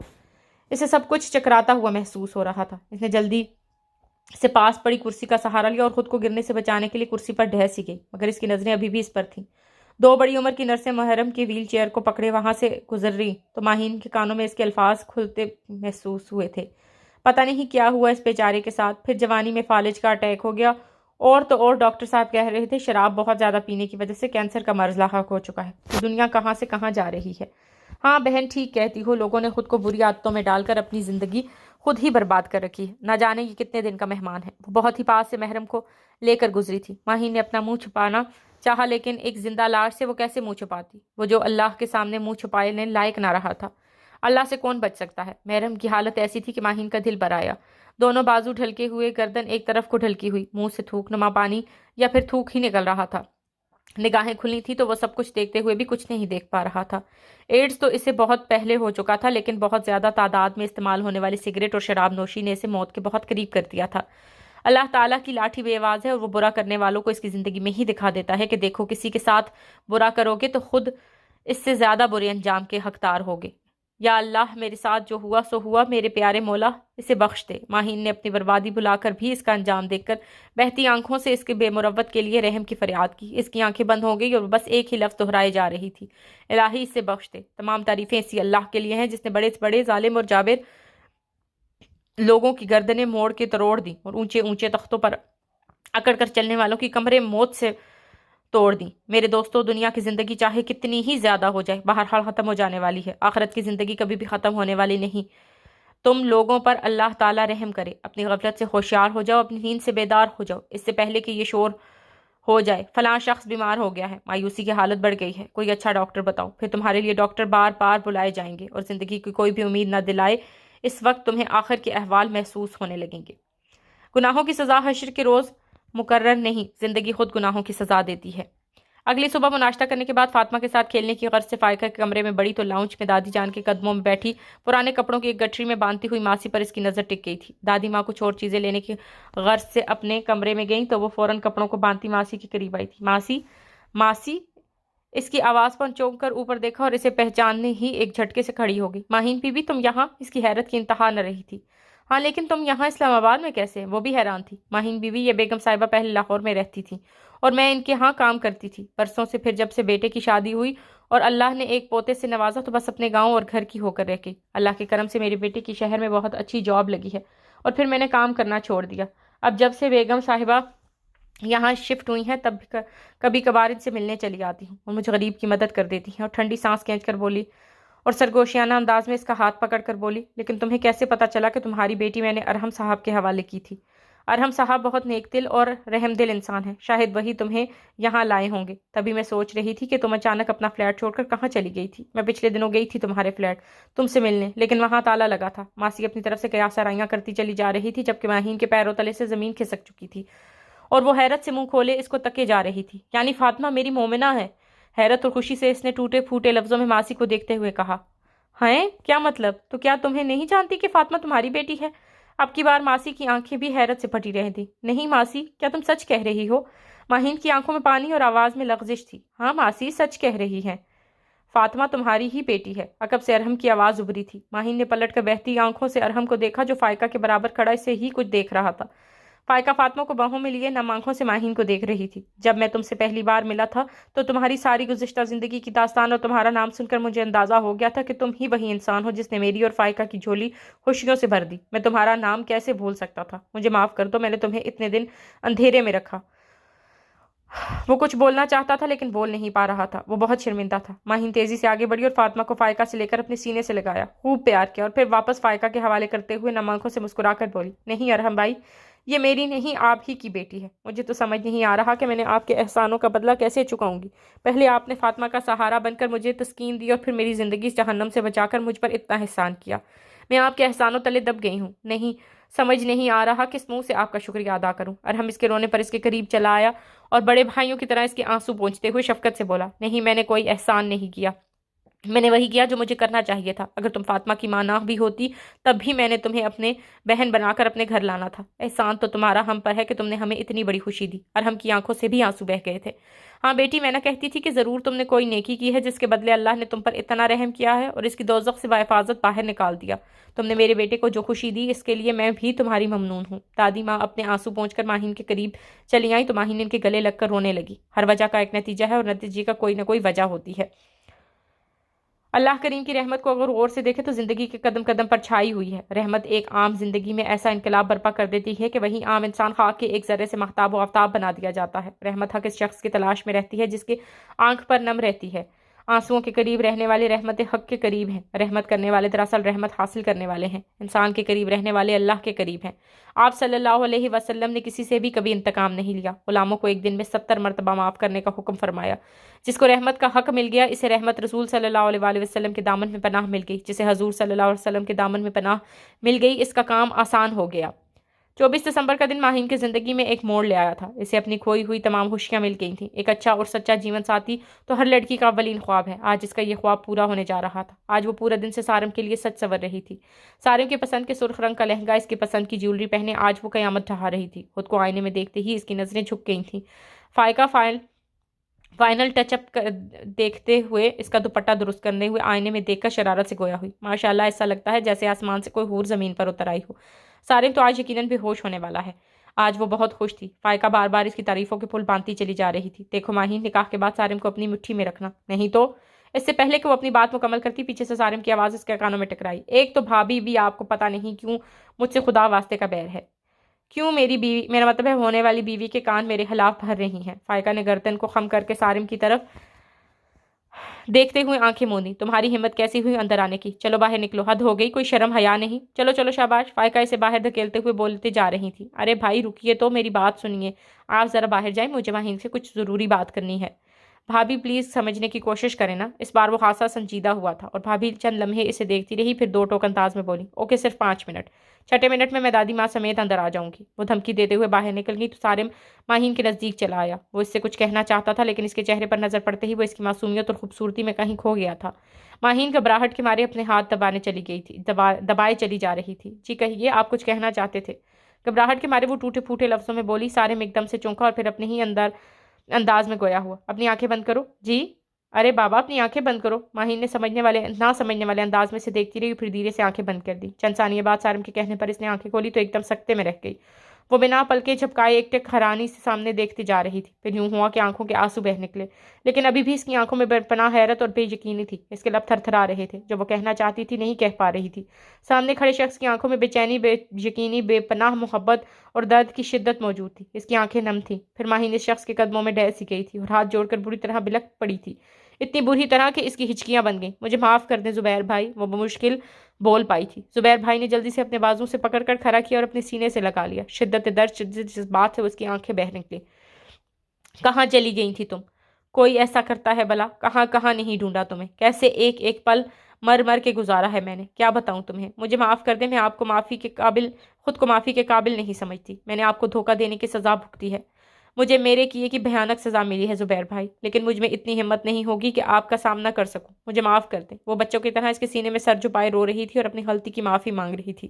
سارم کی آنکھیں بھی شدت جذبات سے نم ہو گئی تھیں۔ اس نے اپنی آنکھیں پونچھ کر زبیر کے کندھے پر ہاتھ رکھ دیا۔ اس رات جب ماہین کارڈ لے صوفے پر پھینک کر واپس روم میں گئی تھی تو سارم نے نمبر ڈائل کیا اور زبیر بھائی کی آواز سنتے ہی اس کے بارے میں انکوائری کرنے لگا۔ جب زبیر بھائی کو پتہ چلا کہ ماہین سارم کے گھر پر بحفاظت موجود ہے تو دیوانے ہو چلے تھے اور جلد از جلد اپنی گڑیا جیسی لاڈو بہن سے ملنے کے لیے آنا چاہتے تھے۔ پھر پورے پلان کے مطابق آج سارم نے کسی کو بھنک تک نہ پڑنے دی اور زبیر بھائی کو گھر لے آیا۔ محرم درانی وہ شخص تھا جس نے ماہین سے اس کی سب سے پیارا رشتہ چھینا تھا، اس سے اس کی تمام خوشیاں چھین کر اسے بربادی کی بلندیوں تک پہنچا دیا تھا، اور آج قسمت نے ایسا پلٹا کھایا کہ جس شخص نے صرف ماہین ہی نہیں بلکہ نہ جانے کتنی ان گنت لڑکیوں کی زندگیاں برباد کی تھی، وہی شخص آج خود برباد ہو گیا تھا، اتنا برباد کی دنیا میں موجود ہوتے ہوئے بھی موجود نہ تھا، موت کے قریب ہوتے ہوئے بھی موت کے آغوش میں ابھی تک نہ گیا تھا، یعنی زندگی اور موت دونوں کے بیچ لٹک کر رہ گیا تھا۔ اور جب انسان زندگی اور موت میں لٹک کر رہ جاتا ہے تو کیا حالت ہوتی ہے یہ صرف وہی جانتا ہوگا جس پر بیتتی ہوگی۔ سارم وہ انسان تھا جس نے ماہین کو اس کے سب سے پیارے رشتے سے دوبارہ ملوایا تھا، ماہین کی جھولی میں زندگی بھر کے لیے نہ ختم ہونے والی خوشیاں ڈال دی تھی۔ وہ ایک فرشتہ بن کر ماہین کی زندگی میں آیا، اس کا جیون منور ہو گیا۔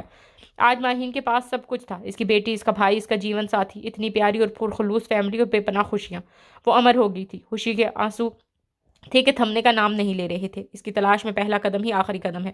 اپنے مالک کو اپنی صداقت سے دل میں پاؤ، اس نے کہہ دیا کہ میں تمہاری سانسوں میں ہوں، تم جہاں ہو میں وہاں ہوں۔ اپنے آئینے میں جھانکو، یعنی اپنے دل میں جھانکو، میں وہاں ہوں گا، اور جس طرح آئینے کے سامنے جانے یہ معلوم ہوگا کہ جب ہم سامنے ہوں تو وہ عکس بن کر سامنے آ جاتا، ہم آگے ہوں گے وہ آگے آ جاتا ہے، ہم پیچھے ہٹ جائیں تو وہ سامنے نہیں رہتا۔